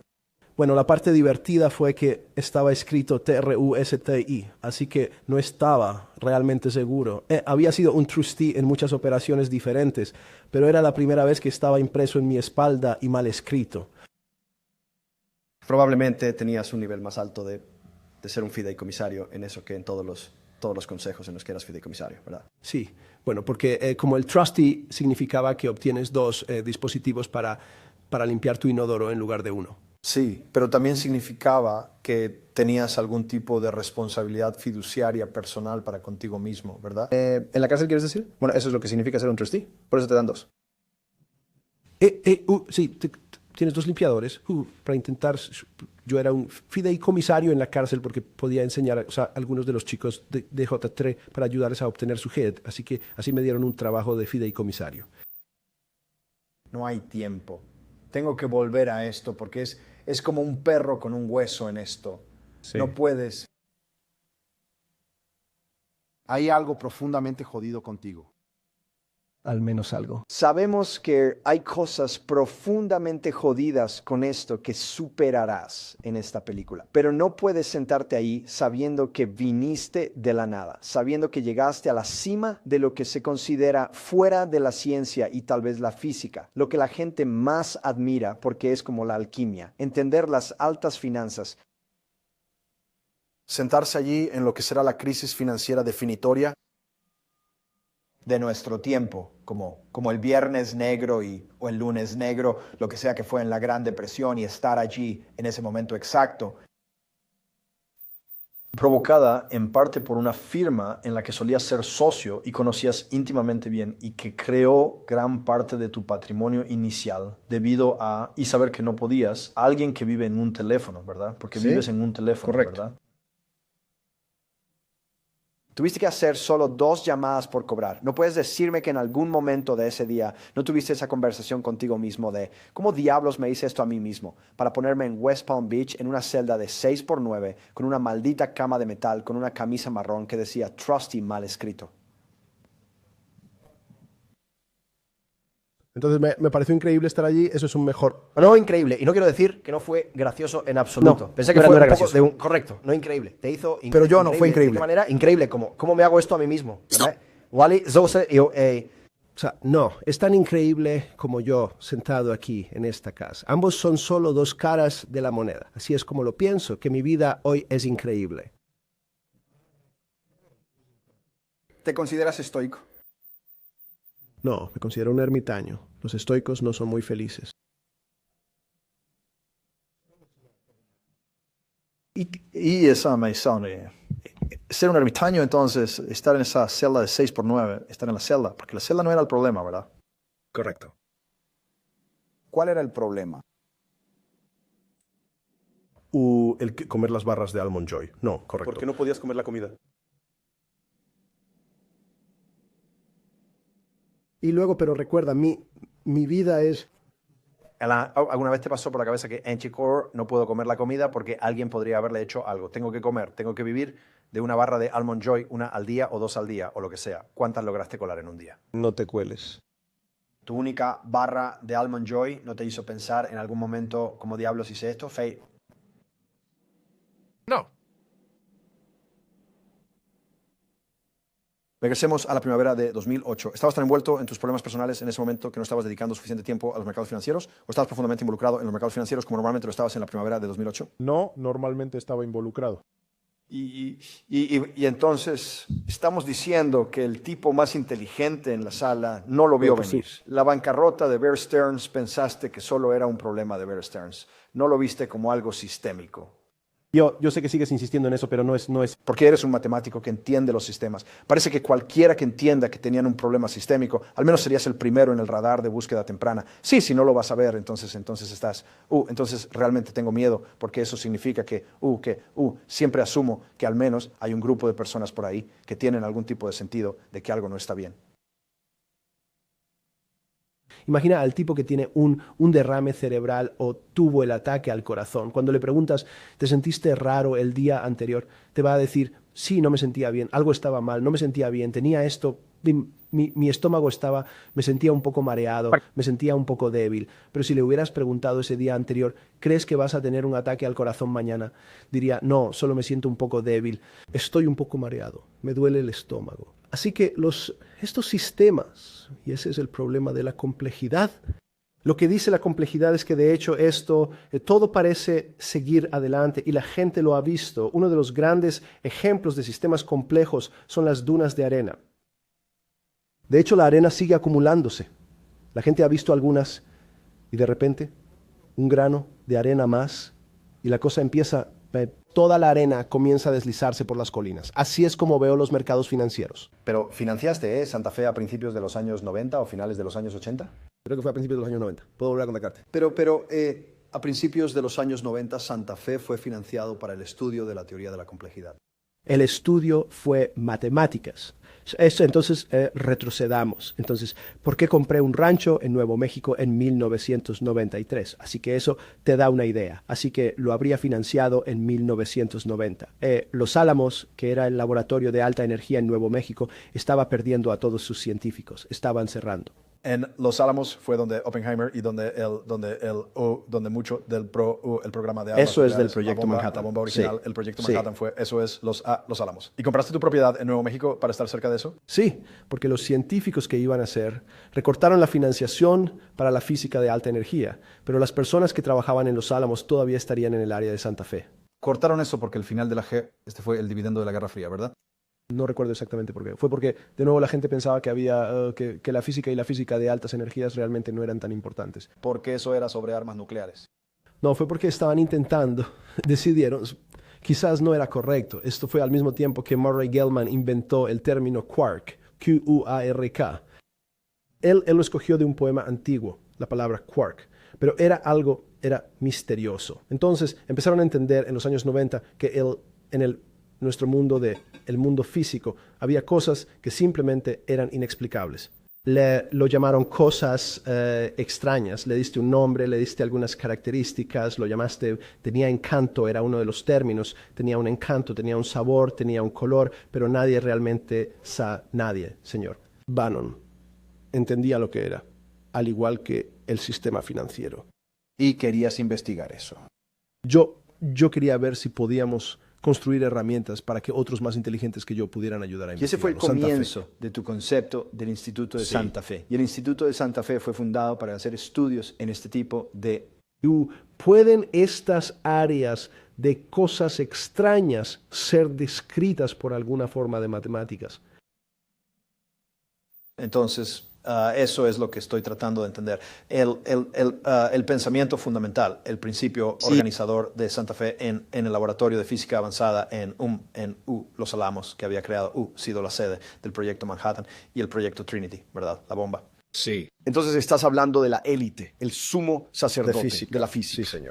El sumo sacerdote de la física. ¿Algún subconjunto de eso es también matemáticas, no es así? Sí, ambos son similares.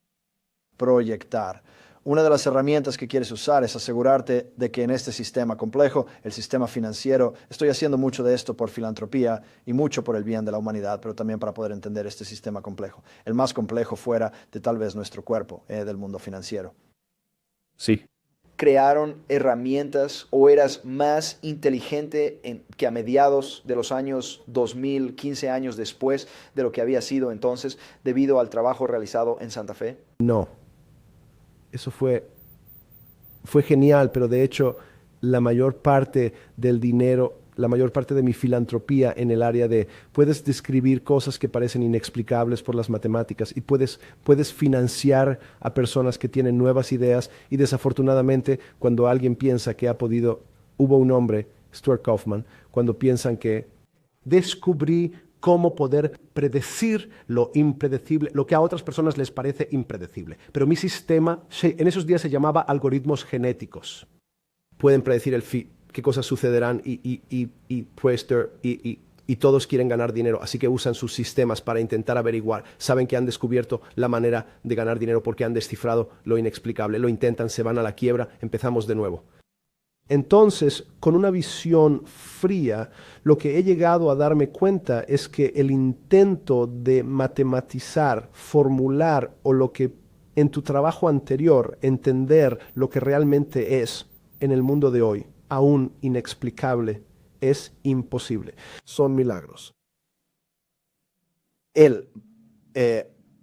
Tu primer director de Santa Fe fue Christopher Langdon, creo. de Pero Australia. Murray Gell-Mann fue realmente el financiador. Él era la roca. Pero era un roca. ganador del premio Nobel, sí. Y un tipo maravilloso. Sí. Vino y nos ayudó con el proyecto Biosfera 2. Vino con Chris Langdon. Chris Langdon era el operador, el tipo del día a día. Sí, Chris estaba trabajando en vida artificial. Murray intentó llevar su propia vida artificial. Sí, cuando Chris vino a Biosfera 2 para la primera gran conferencia que tuvimos en 1994, él fue uno de los tipos más impresionantes allí, entre toda la élite mundial. Kew Gardens, el laboratorio Lawrence Livermore, los laboratorios en Sandia. Ya sabes, todas las grandes universidades, Lamont Doherty, todos los grandes observatorios terrestres, Woods Hole.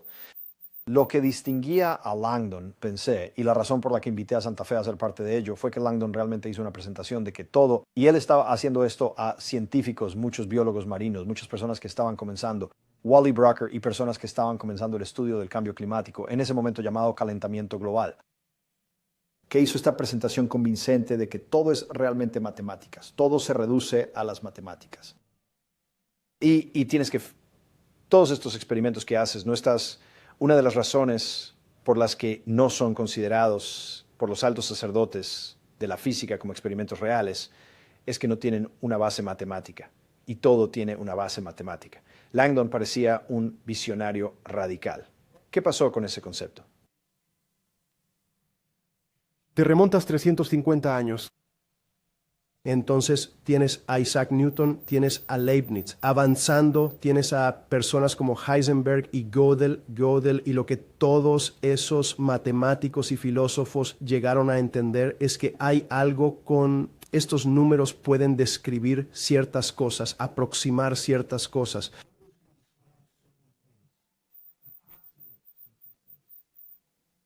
Pero, de hecho, intentar poner medidas y números en otras cosas que son realmente inexplicables es una locura.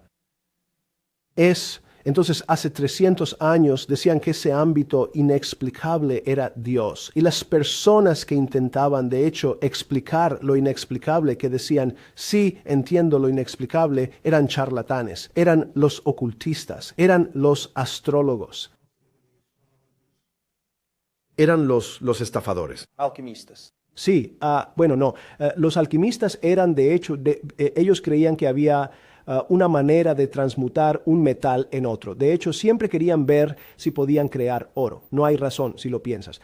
Reconocieron que un metal es diferente de otro metal porque tiene algunas piezas adicionales. Tiene neutrones o protones o electrones adicionales. Entonces, porque pensaban que era una máquina, que creían que era una máquina, si puedo tomar 5 protones y agregar 5, eso me da 10, debería poder obtener oro. El mover todo dentro de estos sistemas, las moléculas transmutan una molécula en otra. Y si esta molécula en la que la he transmutado es oro, soy un hombre rico. Vuelve al dinero, pero luego sucede algo extraño. Isaac Newton dice, esto es realmente extraño. Sí, si quiero empujar una pelota en la mesa, tengo que tocarla.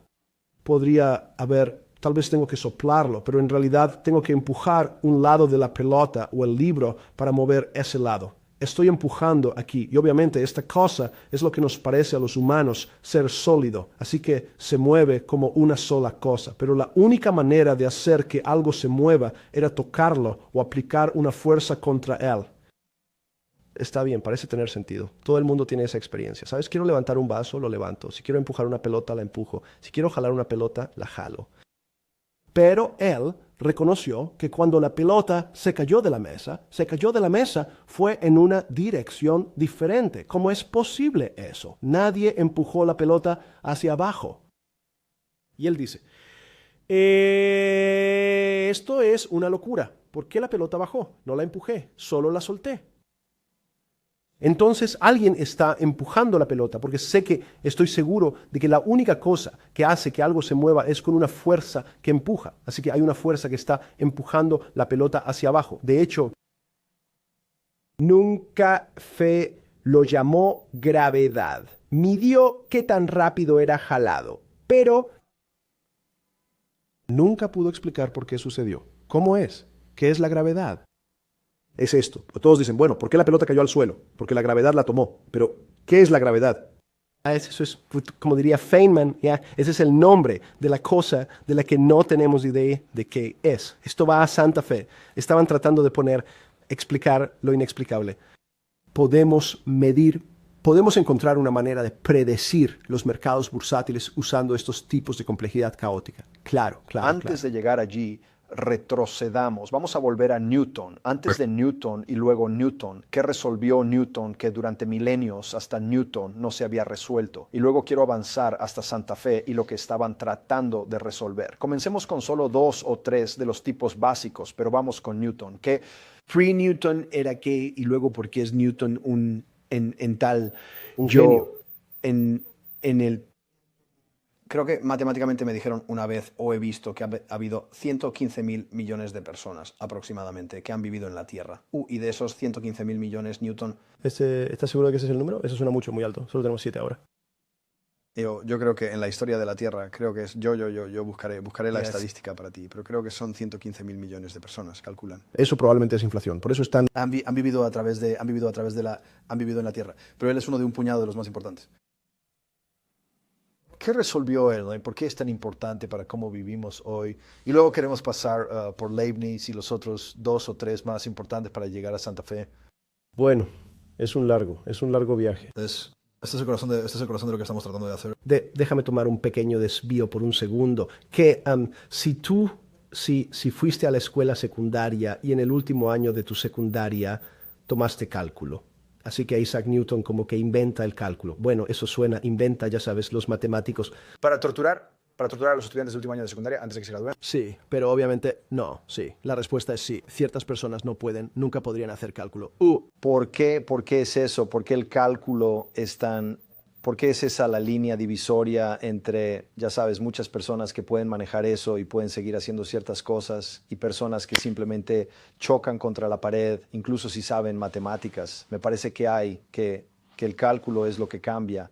Es un puente. ¿Eso es porque se trata de sobre la teoría del cambio y la teoría de cómo cambian las cosas? Es una gran pregunta, pero de hecho lo que hace el cálculo es que es algo filosófico. Por eso las matemáticas son, ya sabes, Newton no era un matemático, se le llamaba el geómetra. Así es como solían llamarse a sí mismos. Entendían la geometría y los números. Pero hay un antiguo acertijo que dice, sí, y durante los días de Pitágoras, la paradoja de Zenón se llama, donde decían, bueno, si la pared está a 2 pies de distancia de mí y doy un paso que es la mitad del camino hacia la pared, eso será a 1 pie de distancia. Y si doy otro paso que es la mitad de nuevo, eso será medio pie de distancia, luego 1/4 de pie. Podría caminar para siempre, pero nunca tocar la pared. No suena realista, no tiene sentido en nuestras vidas reales de lo físico. Pero lo que Newton entendió es que muchos problemas eran así, muchas cosas se acercaban a la pared, o en su caso, en cálculo, se acercaban al límite, pero nunca realmente lo alcanzaban. Así que él dijo, está bien, no tienes que alcanzarlo. Podemos hacer muchas de las matemáticas como si estuviera tan cerca que casi estuviera allí. Podríamos hacer muchas matemáticas casi estando en el límite. Y esto es realmente importante, Steve, para hoy, porque la mayoría de la ciencia hasta hoy eran cosas que están empezando a acercarse al límite. Esto te enseñaron en la escuela secundaria que si tenías 1 dividido por 0, ¿qué? Si recuerdas tu álgebra de la escuela secundaria, te dijeron, ¿cuál es la respuesta a eso? ¿Hay una respuesta a 1 dividido por 0? No, si estuvieras en la escuela secundaria diría, aléjate de eso, es el coco. Podrías escribirlo como que está indefinido. No es capaz de ser determinado, que hay un montón de cosas. Pero, de hecho, 1 dividido por 0 es algo extraño que sucede, es un mundo de lo extraño. Y te explicaré después, es que cuando tienes 1 dividido por 0, entras en un mundo donde no sabemos qué pasa. La respuesta es, no es explicable. Podemos llamarlo cosas como indeterminado, es lo que podemos tener una convención para decir que es X, Y o Z, pero en la vida real no sabemos qué pasa cuando realmente estás en el límite. Entonces, Newton pensaba el mismo concepto, que los límites eran Dios. Te acercabas a Dios, pero nunca podrías ser Dios si tenías este tipo de interpretación religiosa. Está bien. Quiero volver a Newton. ¿Por qué es Newton una línea divisoria tan grande en la historia de la humanidad? ¿Qué tiene Newton? ¿Qué tiene lo que intentó resolver? ¿Qué no sabían antes? Y que, porque vivimos hasta cierto punto en un universo newtoniano. Aunque me di cuenta más tarde de algo de física atómica, de subpartículas, pero al menos por un tiempo fue newtoniana. Y entonces, ¿cuál es la línea divisoria?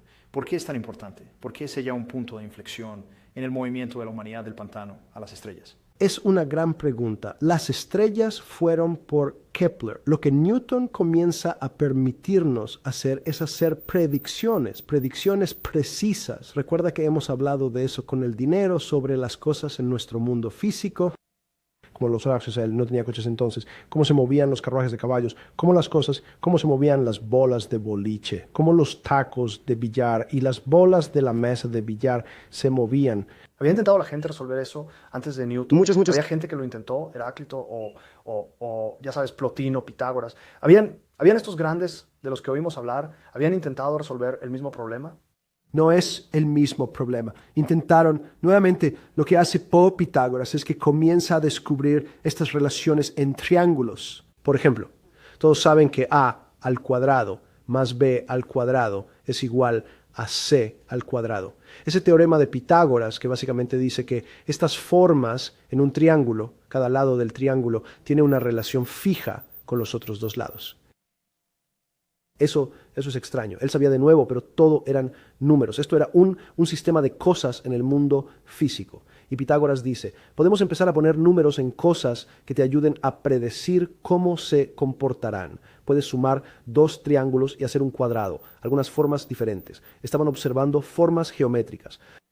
Newton dice, bueno, quiero saber cómo se mueven los planetas, quiero saber cómo se mueven las cosas a mi alrededor. Podemos encontrar fórmulas, puedo encontrar fórmulas que expliquen lo que veo en el mundo físico. Te decide que cómo interactúan las cosas físicas y cómo se describen unas a otras. De nuevo, el hecho de que dos cosas, dos masas sólidas, o por alguna razón muy extraña, desconocida hoy en día, se atraen entre sí sin importar lo que sean.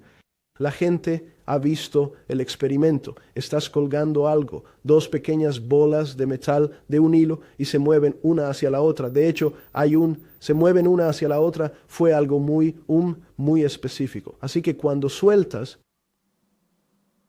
la bola al suelo de esta habitación, Newton dice, de hecho, que la habitación subió un poco para encontrarse con la pelota. La habitación se movió. Es imperceptible. Realmente no puedes percibir ese movimiento, pero se atrajeron entre sí con ciertas proporciones. Así que él comenzó a poder medir cosas en el mundo físico, y eso fue grandes avances.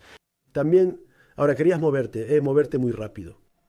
Desafortunadamente, la mayoría de las personas, especialmente en el siglo XX, siglo XIX, dijeron, bueno, como Newton, midamos todo. Midamos el comportamiento de las personas, midamos su psicología, midamos su salud, podemos tener mi análisis de sangre, midamos todo, midamos Wall Street. Sus hábitos de votación. Medir. Podemos poner un número a cuánto me importa mi esposa. Podría poner un número a cómo me siento. Y lo intentamos. Desafortunadamente, intentamos matematizar las cosas más sutiles de la vida. Y luego reconocimos que hay cosas que desafortunada o afortunadamente simplemente quedan fuera. Schrödinger escribió un libro muy famoso sobre qué es la vida. Estaba tratando de encontrar una manera, puede describir la diferencia de manera formulaica entre las cosas que están vivas y las que están muertas. La respuesta es no. Las cosas que están vivas en mi mundo son milagros, no magia. La magia tiene una connotación negativa durante tiempos altos. No creemos tú no crees en el espíritu o el alma, o lo que anima a las personas es su espíritu o su alma. Eso es lo que. Pero ¿alguna vez has visto morir a alguien? Cuando mueren, su espíritu se va. Su alma se va, sin duda. No hay duda para ti sobre eso. No hay duda para ti de que hay alguna fuerza vital que nos anima y que se va cuando mueres. Sí. De hecho, yo me refiero al alma. Hay obviamente un cierto. La pregunta es en el pasado, incluso durante Porque la gente normalmente pensaría que no tienes alma, así que pero has hablado de que realmente crees en ello y has reflexionado sobre ello, lo cual es bastante impactante en sí mismo, ¿no es así? Bueno, yo entiendo matemáticas, es Leibniz. Y Leibniz pensó... Entonces no, Newton estaba en Cambridge y era el jefe del departamento de matemáticas, ¿verdad? Era un profesor, esencialmente. Pero Leibniz, ¿era Leibniz un profesor alemán? Pero lo que dijo Leibniz es... El alma es tan extraña. Eso porque Dios tomó químicos que son simplemente el material, como las mesas, y de alguna manera hizo que este material pudiera tener un pensamiento. ¿Qué tan extraño es eso? No solo tiene un alma, sino que hay alguna manera en que se ensambló para que esta sustancia material sea capaz de pensar. Entonces, cuando me dices, es obvio para todos que existe algo como un alma. Ahora, si eres parte de la ciudad de los charlatanes, intentarás explicárselo a la gente. El alma, yo describo, es la materia oscura del cerebro. ¿Por qué es materia oscura? Porque en la física de alta energía, hoy en día, escuchas términos de materia oscura, energía oscura. De nuevo, terminología. Es un término complicado. ¿Por qué es materia oscura? Porque no podemos verla, eso es todo. ¿Qué quieres decir con que no puedes verlo? Bueno, de alguna manera vemos algo moviéndose hacia esta área de oscuridad. Puedo ver esta cosa. Esto me parece vacío, es solo negro, pero lo veo dibujado de esta manera. Así que digo, bueno, sé que si esto fuera materia, seguiría esa ecuación. Si esto fuera sólido, explicaría la forma en que se mueve esta partícula.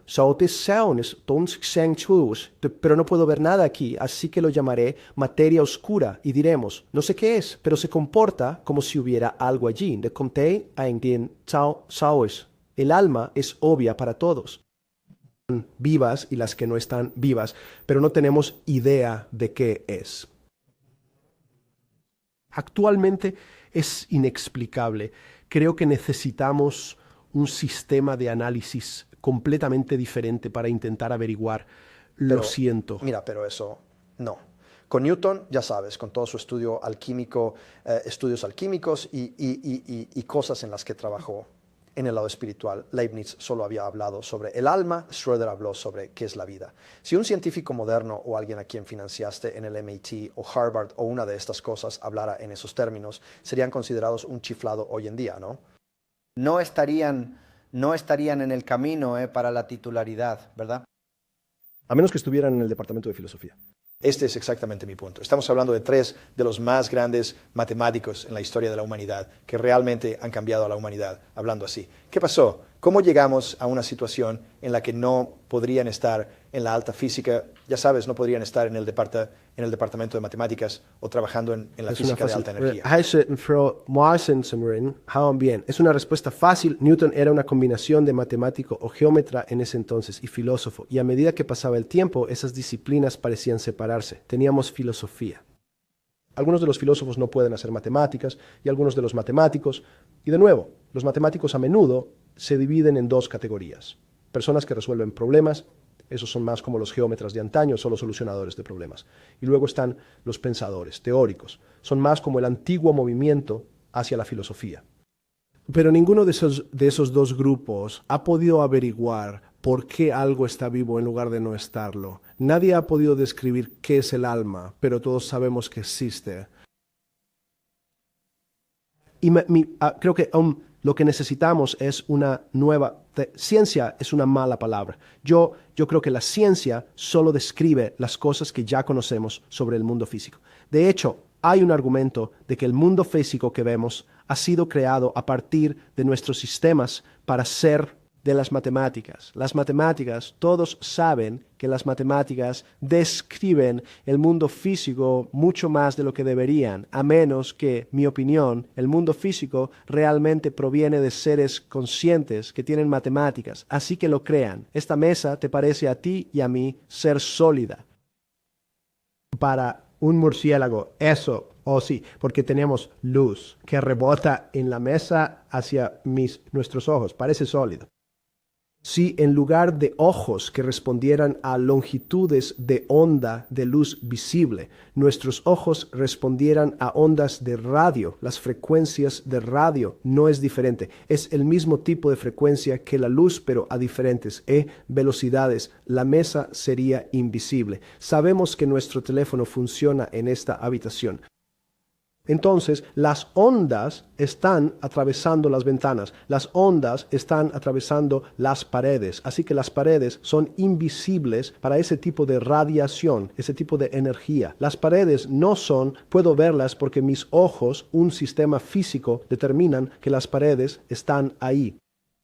Tú, con Murray Gell, tú fundaste o fuiste el donante original y tuviste la idea del Instituto de Santa Fe. Eso, y 10 o 15 años después, ese esfuerzo por estudiar la complejidad de los sistemas matemáticamente. Sí, fue un fracaso total. Fue Sí, esencialmente un fracaso fracaso total. ¿Por qué es eso?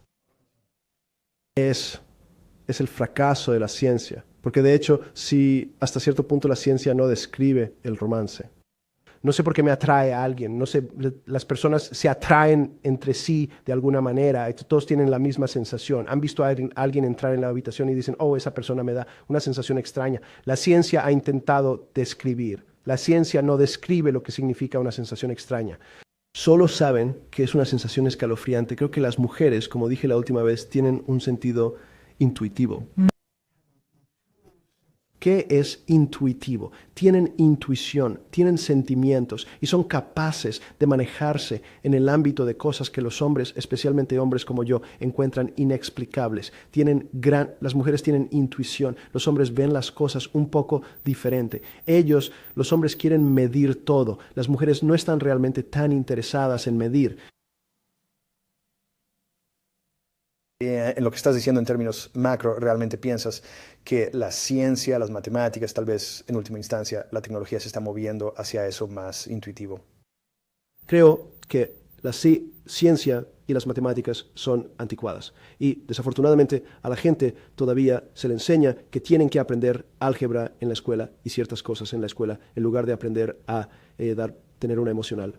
¿Es esto lo que Larry Summers estaba tratando de decir? Tal vez no lo dijo de manera perfecta, pero a lo que estaba tratando de llegar en ese sistema, los sistemas que estudiamos hoy, la forma en que se enseña o se entiende la matemática, que las mujeres simplemente no han llegado a los niveles más altos de ingeniería o física o matemáticas por eso. Y tú estás realmente insinuando que hay ya sea una nueva rama de la ciencia o hemos llegado a un punto de inflexión como en Newton, que va a ir Newton llevó a la humanidad en una dirección diferente porque pudo medir. Luego tuviste subatómica, ya sabes, física no newtoniana más tarde. ¿Estás diciendo que crees que hay otro campo en desarrollo que está surgiendo que puede llevarnos no sé cuántas décadas para comprender, pero que eso es lo que está evolucionando de esto? Sí. Sí, de hecho creo que las matemáticas no es el fin de la ciencia. Cada año alguien dice que es el fin no podemos descubrir todo. Hay mucho por descubrir en relación con el mundo físico, pero ya sabemos mucho. Con respecto al mundo inexplicable, casi no sabemos nada. Las mujeres de nuevo lo perciben y yo, en lugar de Larry Summers, y solo no me desviaré demasiado, pero Howard Gardner dijo desde el principio que no hay una sola forma de inteligencia. No es inteligencia matemática. Hay inteligencia emocional, esa inteligencia kinestésica. ¿Sabes? Hay este argumento que rechazo de que las personas negras son menos inteligentes que las personas blancas. No es cierto. Sabemos, por ejemplo, que si yo estuviera en un bosque y tuviera que correr del león o encontrar una manera de no ser comido y mi competencia fuera un africano local, yo sería el que sería comido, porque ellos tienen la inteligencia para manejar su entorno local. Entonces es simplemente diferente. No es mejor, no es peor, pero hay muchas diferencias entre los diferentes tipos de personas. Y así, las personas tienen diferentes inteligencias y suelen destacar en algunas inteligencias y menos en otras. ¿Cuándo llegó a...? Porque el mundo de las altas finanzas es un mundo de pura razón o es mucho de emoción e intuición y ya sabes, en las mesas de operaciones y bancos centrales cuando se toman estas decisiones, ¿es esa alta iglesia como la alta iglesia de la ciencia la física de alta energía? ¿O es tanta la emoción que entra como las matemáticas y la razón? Esa es una gran pregunta. Creo que si hablas con traders realmente experimentados y exitosos y les preguntas cómo saben lo que está pasando, no pueden darte una respuesta. No lo saben. lo sienten, pueden sentir cómo se mueve el mercado, pueden sentir cómo se mueve la acción, y estos no son términos muy bien definidos, es difícil expresarlo en términos matemáticos. ¿Cómo lo sentí? Podrías mirar atrás y hacer conjeturas sobre lo que estaba viendo.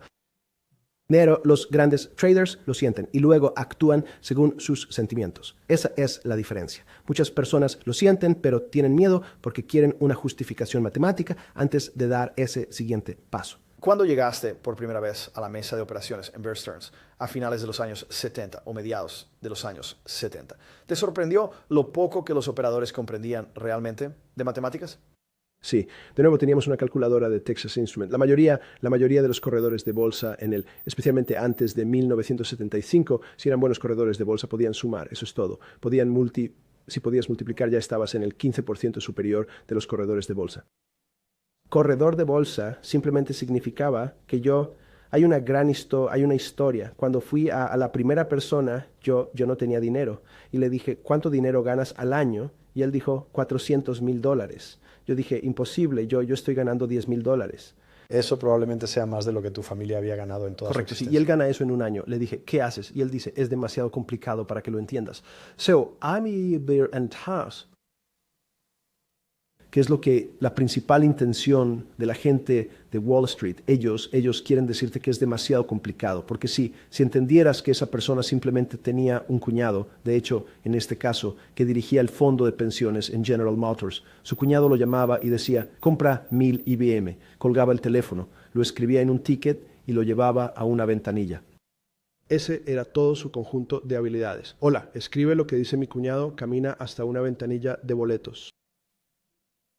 Dame un ejemplo de cuando estabas en la mesa de operaciones en los primeros días en Bear Stearns, de un momento en que sentiste total incertidumbre o viste pánico total, donde algo estaba sucediendo que la gente no podía prever y que estaban como en una cabina de avión donde todo iba mal. ¿Puedes guiarnos a través de eso? En 1978 creo que fue, a través de las agencias de noticias, hubo un colapso de la moneda en Tailandia.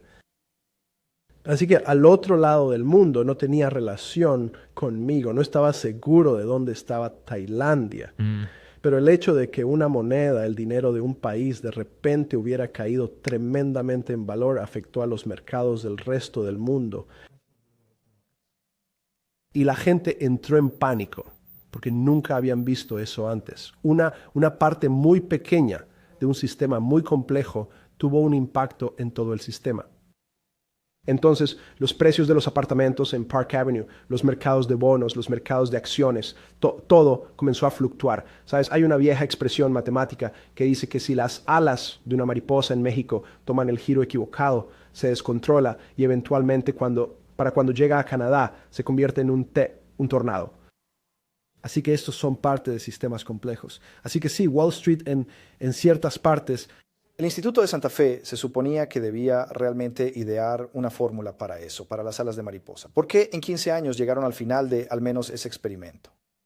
Cada intento así que por eso es tan emocionante ahora, porque creo que ciertas personas están empezando a darse cuenta de que hay tantas cosas que son inexplicables, que tenemos que pensar en ellas de manera diferente. La música es un gran ejemplo. Es un ejemplo del hombre común. Sabes que cuando escuchas cierta canción te hace sentir de cierta manera. Dana, ¿cómo lo hace? No lo sabemos. No podemos matematizarlo. E incluso esa música, Steve, hoy en día comprimimos música. Cuando tienes un violín, está comprimido en tu iPhone. Entonces, ¿qué significa compresión? Estoy tomando mucha información y la estoy cortando en muchas piezas y aplastándolas juntas. Y cuando la aplasto o la comprimo, tengo que sacar muchas piezas. Pero digo que no son piezas muy importantes. Son esas piezas que quitamos cuando comprimimos datos. Para mí son las partes más interesantes de la vida. Acabas de decir hace un momento que parte de esta nueva búsqueda de la ciencia puede regresar a cuando la gente realmente hablaba de un alma. Y dijiste que no tienes ninguna duda de que hay un alma. Descríbeme qué quieres decir con eso. ¿Qué quieres decir con alma? ¿Qué quieres decir alma diferente al cuerpo físico análogo que estamos viendo en la película ahora mismo? Es difícil de describir con palabras. Quiero decir, yo no soy un poeta. Los poemas se acercan un poco más a lo que eso realmente significa. Pero podemos, incluso el concepto de lo que es la vida se vuelve complicado cuando tratas con plantas y semillas. ¿Está viva una semilla? No lo sé. Ciertas personas dirían, no, está muerta. Cuando eres un plátano, uno de mis ejemplos favoritos es el plátano que está en la encimera de tu cocina. ¿Qué piensas hoy. sobre la vida humana? Está vivo ¿Qué es la o vida humana? muerto. Cuéntame sobre la vida humana. Pero tu plátano está vivo. Esa banana está respirando. Está en tu... Dices que eso es imposible, Jeffrey. No, no lo es. ¿Es consciente el plátano? Todas estas son palabras, así que todos están tratando de encajar conceptos muy complicados en una caja muy pequeña llamada consciente o vivo. No encajan de esa manera. Entonces, si pones tu plátano en una bolsa y pones otra fruta con él, la fruta madura más rápido porque el plátano respira con ella. No entendemos la mayoría de esas cosas. Así que preguntaste la pregunta. Lo siento. Hablaste sobre la vida. ¿Qué hay de la vida humana? Dime, ¿qué piensas? ¿Qué piensas que es la vida humana? Es un milagro. Nosotros es un milagro. Y cuando digo milagro, no puedo explicarlo. Y no hago ningún intento de explicarlo en este momento. No sabemos cómo pensar sobre ello. Y de nuevo, otra de las citas de Feynman cuando hablaba sobre la física cuántica. Dijo, cualquiera, Jeffrey, que diga que entiende la física cuántica y la mecánica cuántica y el comportamiento cuántico, sabes que está mintiendo. Hablemos de eso. Eso es post-newtoniano. Habla sobre cuál es la diferencia. ¿Quién fundó la mecánica cuántica? ¿Por qué la mecánica cuántica está llevando la física newtoniana al siguiente nivel? Forma una categoría mucho más amplia. Volvamos a este escritorio. Tú usaste el ejemplo de Newton usando este escritorio. Entonces, ¿por qué la teoría de Newton no puede explicar todo? ¿Por qué tuvo que entrar la mecánica cuántica subatómica o la física cuántica para explicar esto? Bueno, entonces vamos a regresar al principio. ¿Por qué se llama física cuántica? Entonces, cuanta es una palabra que simplemente significa paquete, pequeña cantidad. Así que está cuantizado. Así que cuando hemos reconocido que esta mesa parece otra palabra muy complicada, sólida para nosotros. Está realmente compuesta de moléculas o átomos. Y átomos, hemos dado muchos nombres a algunos de los comportamientos. Si estabas en la escuela, cuando tú y yo estábamos en la escuela, en los años 50, el modelo era una cosita en el centro y el electrón giraba alrededor de ella. Se veía como una bola que giraba alrededor de él. Y cuando empezamos a mirarlo y decir, bueno, veamos cómo es esta bola, quiero poder examinar esa cosita llamada electrón, descubrimos que no había nada allí, no había una cosa. Era simplemente una nube de energía que podemos llamar un electrón. Así que ya empezamos a ver cosas misteriosas al entrar en cantidades muy, muy pequeñas, la física cuántica. Entonces, la física cuántica comenzó a adentrarse en lo muy pequeño y a distancias muy pequeñas vemos cosas que no podemos explicar, simplemente no podemos explicar. ¿Cómo voy de tiempo? 4 minutos. Bien, y para resumir, no, lo siento. Volvamos a la vida humana. ¿Cuándo crees que comienza la vida humana? Entonces, ¿ves? Esta es la pregunta. Me estás pidiendo que mida algo de nuevo. ¿Es la enfermedad? No se puede medir. Solo odias comprometerte. Decir medido. No. Por eso no estoy casado. Yo estoy pelando esta cebolla capa por capa. Todas tus tonterías y feliz 2, 3, 4, 5 no se pueden medir así. Es eso. Decir medido es un compromiso. Ni siquiera te gusta un compromiso cuando respondes una pregunta. Hay un dicho en el golf, comprométete con el tiro. No sé qué significa ser medido. ¿Sabes lo que significa ser medido? Eres uno de los principales operadores de divisas, tipos de fondos de cobertura o magos financieros del mercado de valores. Estás en el sacerdocio de las altas finanzas. Ciertamente sabes cómo medir. Por eso eres un multimillonario. Cualquier otra respuesta, además de esa, es pura y completa tontería. Y lo sabes. Sé muy pocas cosas.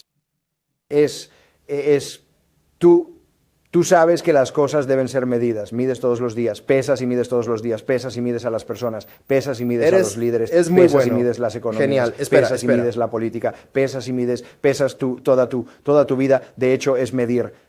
Eso es. Así que lo que has hecho ahora es algo grandioso. Has usado la palabra medir y un término matemático en el lenguaje común y lo has malinterpretado. Así que ni siquiera reconozco lo que significa. Es tan abusivo para mi campo.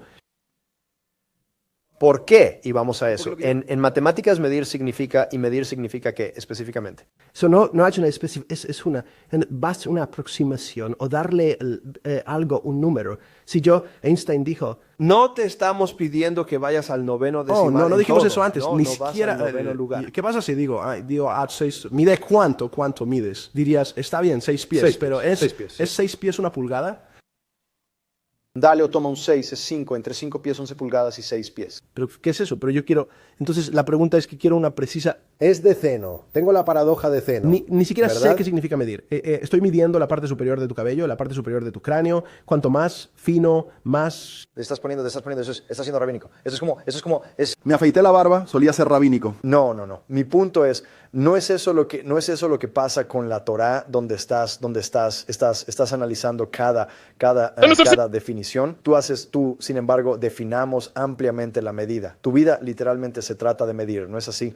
Se trata de poner números a las cosas para que pueda intentar lo mejor que pueda. Que yo puedes llamarlo como quieras. Si eso te hace sentir mejor. No, yo ¿Qué eres quiero tú? hacerte feliz. No, ¿eso lo relaciona con tu investigación científica? No, es incluso un número. La gente no entiende. Un número es una cosa complicada. ¿Cuándo llegaste a este momento de inflexión? ¿Cuándo llegaste a este momento de revelación? ¿Fue cuando estabas en tu confinamiento solitario, mientras la mayor crisis financiera en la historia mundial ocurría en tu celda de 7x9 con tu cama de metal y tus 2 cepillos porque eras un fideicomisario con el uniforme marrón, fideicomisario mal escrito? Ese es el momento de claridad que tuviste sobre la ciencia y la física newtoniana y todo lo que podemos medir. Realmente no va a ser la forma en que avancemos, va a ser algo mucho más esotérico, una cosa de inteligencia emocional. ¿Fue ese tu momento de claridad? Ojalá lo fuera, porque sería una gran historia para esta entrevista, pero no lo es. Es el hecho de que llevo una vida tan privilegiada para encontrarme con tan... Bueno, ¿cuándo lo hiciste? Pero ¿cuándo? Si no sucedió entonces, ¿cuándo sucedió o sucedió antes de eso? A llegar. Está bien. Estoy en una posición privilegiada para que algunas de las personas más inteligentes del mundo vengan a mi casa y me digan lo que piensan sobre diferentes temas. Finalmente me di cuenta de que lo que tenían más en común era que había esta área, sin importar lo inteligentes que fueran, que cuando les hacía las preguntas decían que tendrían que recurrir a una respuesta de 500 o 1000 años de antigüedad a esa pregunta, que era no lo sé. ¿Sabes quién más descubrió eso? Sócrates. Eso es lo que Sócrates seguía haciendo, ¿verdad? Sócrates seguía preguntando a todos los expertos. Pasaba por, ya sabes, pregunta tras pregunta tras pregunta y se daba cuenta al final de que realmente no sabían, en realidad no entendían básicamente de lo que estaban hablando. Y hay una de las cosas que a la gente no le gustará. Resulta que potencialmente una de las cosas malas para enseñar a los niños es cómo escribir, porque verás, escribir, leer y aritmética se suponía que todos debían aprender. Pero escribir te obliga a un canal de pensamiento muy estrecho. Tienes que escribir de una cierta forma y de una cierta manera y un cierto patrón lineal. Entonces tu pensamiento se vuelve algo estrecho. Lo más interesante, la razón por la que mencioné la escritura es uno de mis descubrimientos recientes con respecto a Sócrates, Platón y Aristóteles, es que nunca escribieron nada. Ellos hablaban y las personas a su alrededor que podían escribir, escribían. Sócrates podía pensar. Así que eso fue... Jesús de Nazaret era igual, ¿verdad? Nunca escribió nada. Pensé que era carpintero. No necesitaba como una pequeña herramienta de carpintero. No quiero entrar en eso. Al menos su registro escrito. Una Correcto. última cosa. Claro. Gracias por recibirme en tu casa.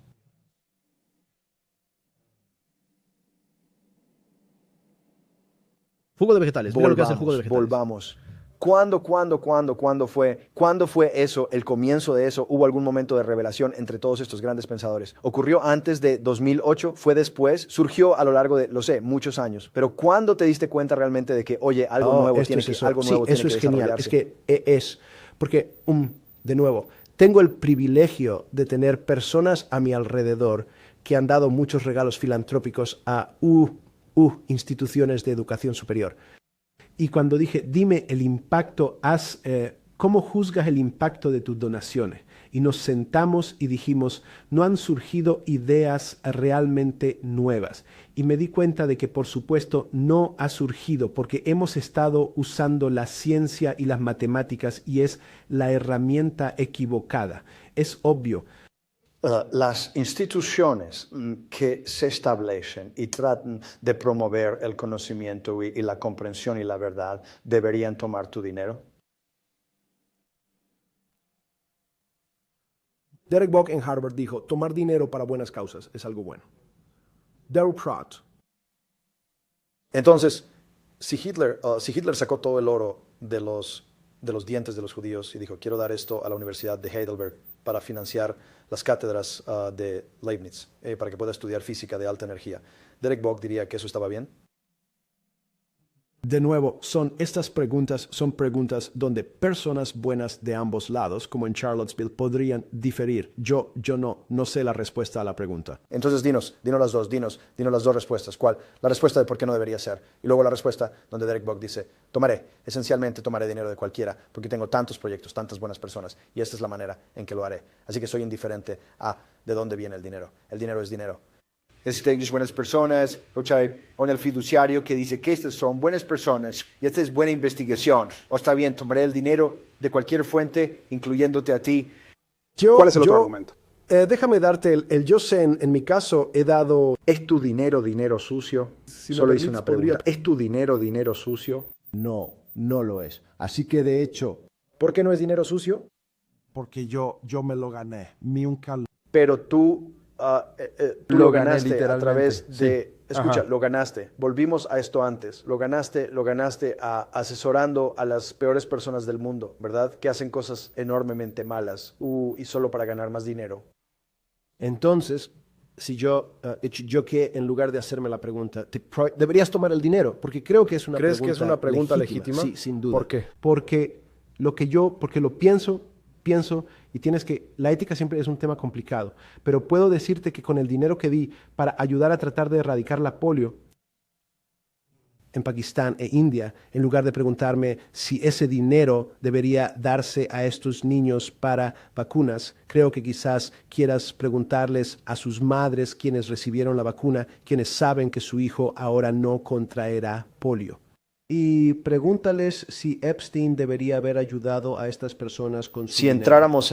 Si entráramos en tu matemática, tus métodos, eres matemático. Entramos en esa clínica donde están dando ese dinero a estas personas que están en las más desesperadas situaciones de pobreza y enfermedad, y les dijéramos que el dinero venía de ¿qué eres tú? Depredador sexual de clase 3. ¿Tú eres nivel 1. ¿Qué nivel? El nivel 1 es el más alto y peor. No, soy el más bajo, sí. El más bajo, eres el más bajo. Bien, nivel 1, eres el más bajo, pero un criminal, que el dinero vino de ellos. ¿Qué porcentaje de personas estimas? Entiendo que no te gustan las probabilidades, estimas que dirían, no me importa, quiero el dinero para mis hijos. Yo diría que todos dijeron, quiero el dinero para mis hijos. Sabían de dónde venía el dinero. Sí, creo que así que estás hablando. Si les dijera que el mismo mismo diablo dijo, voy a cambiar algunos dólares por la vida de tu hijo. ¿Tú crees que eres el mismo diablo? No, pero yo sí tengo un buen espejo, lo siento. Es una pregunta seria. ¿Tú piensas que eres el mismo diablo? No lo sé. ¿Por qué dirías eso? Porque tienes todos los atributos. Eres increíblemente inteligente. Recuerda, el diablo es alguien que sabe, el diablo es brillante. Leíste El Paraíso Perdido de Milton. El diablo, Satanás es él, a él es él, él es el número 1 o 2 arcángel. Y la razón por la que va al infierno y lidera la rebelión es porque no puede ser el tipo principal. Y su lema es, prefiero reinar en el infierno que servir en el cielo. ¿Sí? Vi eso en una película una vez llamada American Dharma. No recuerdo quién lo dijo. ¿De acuerdo? Tenemos que irnos. Está bien.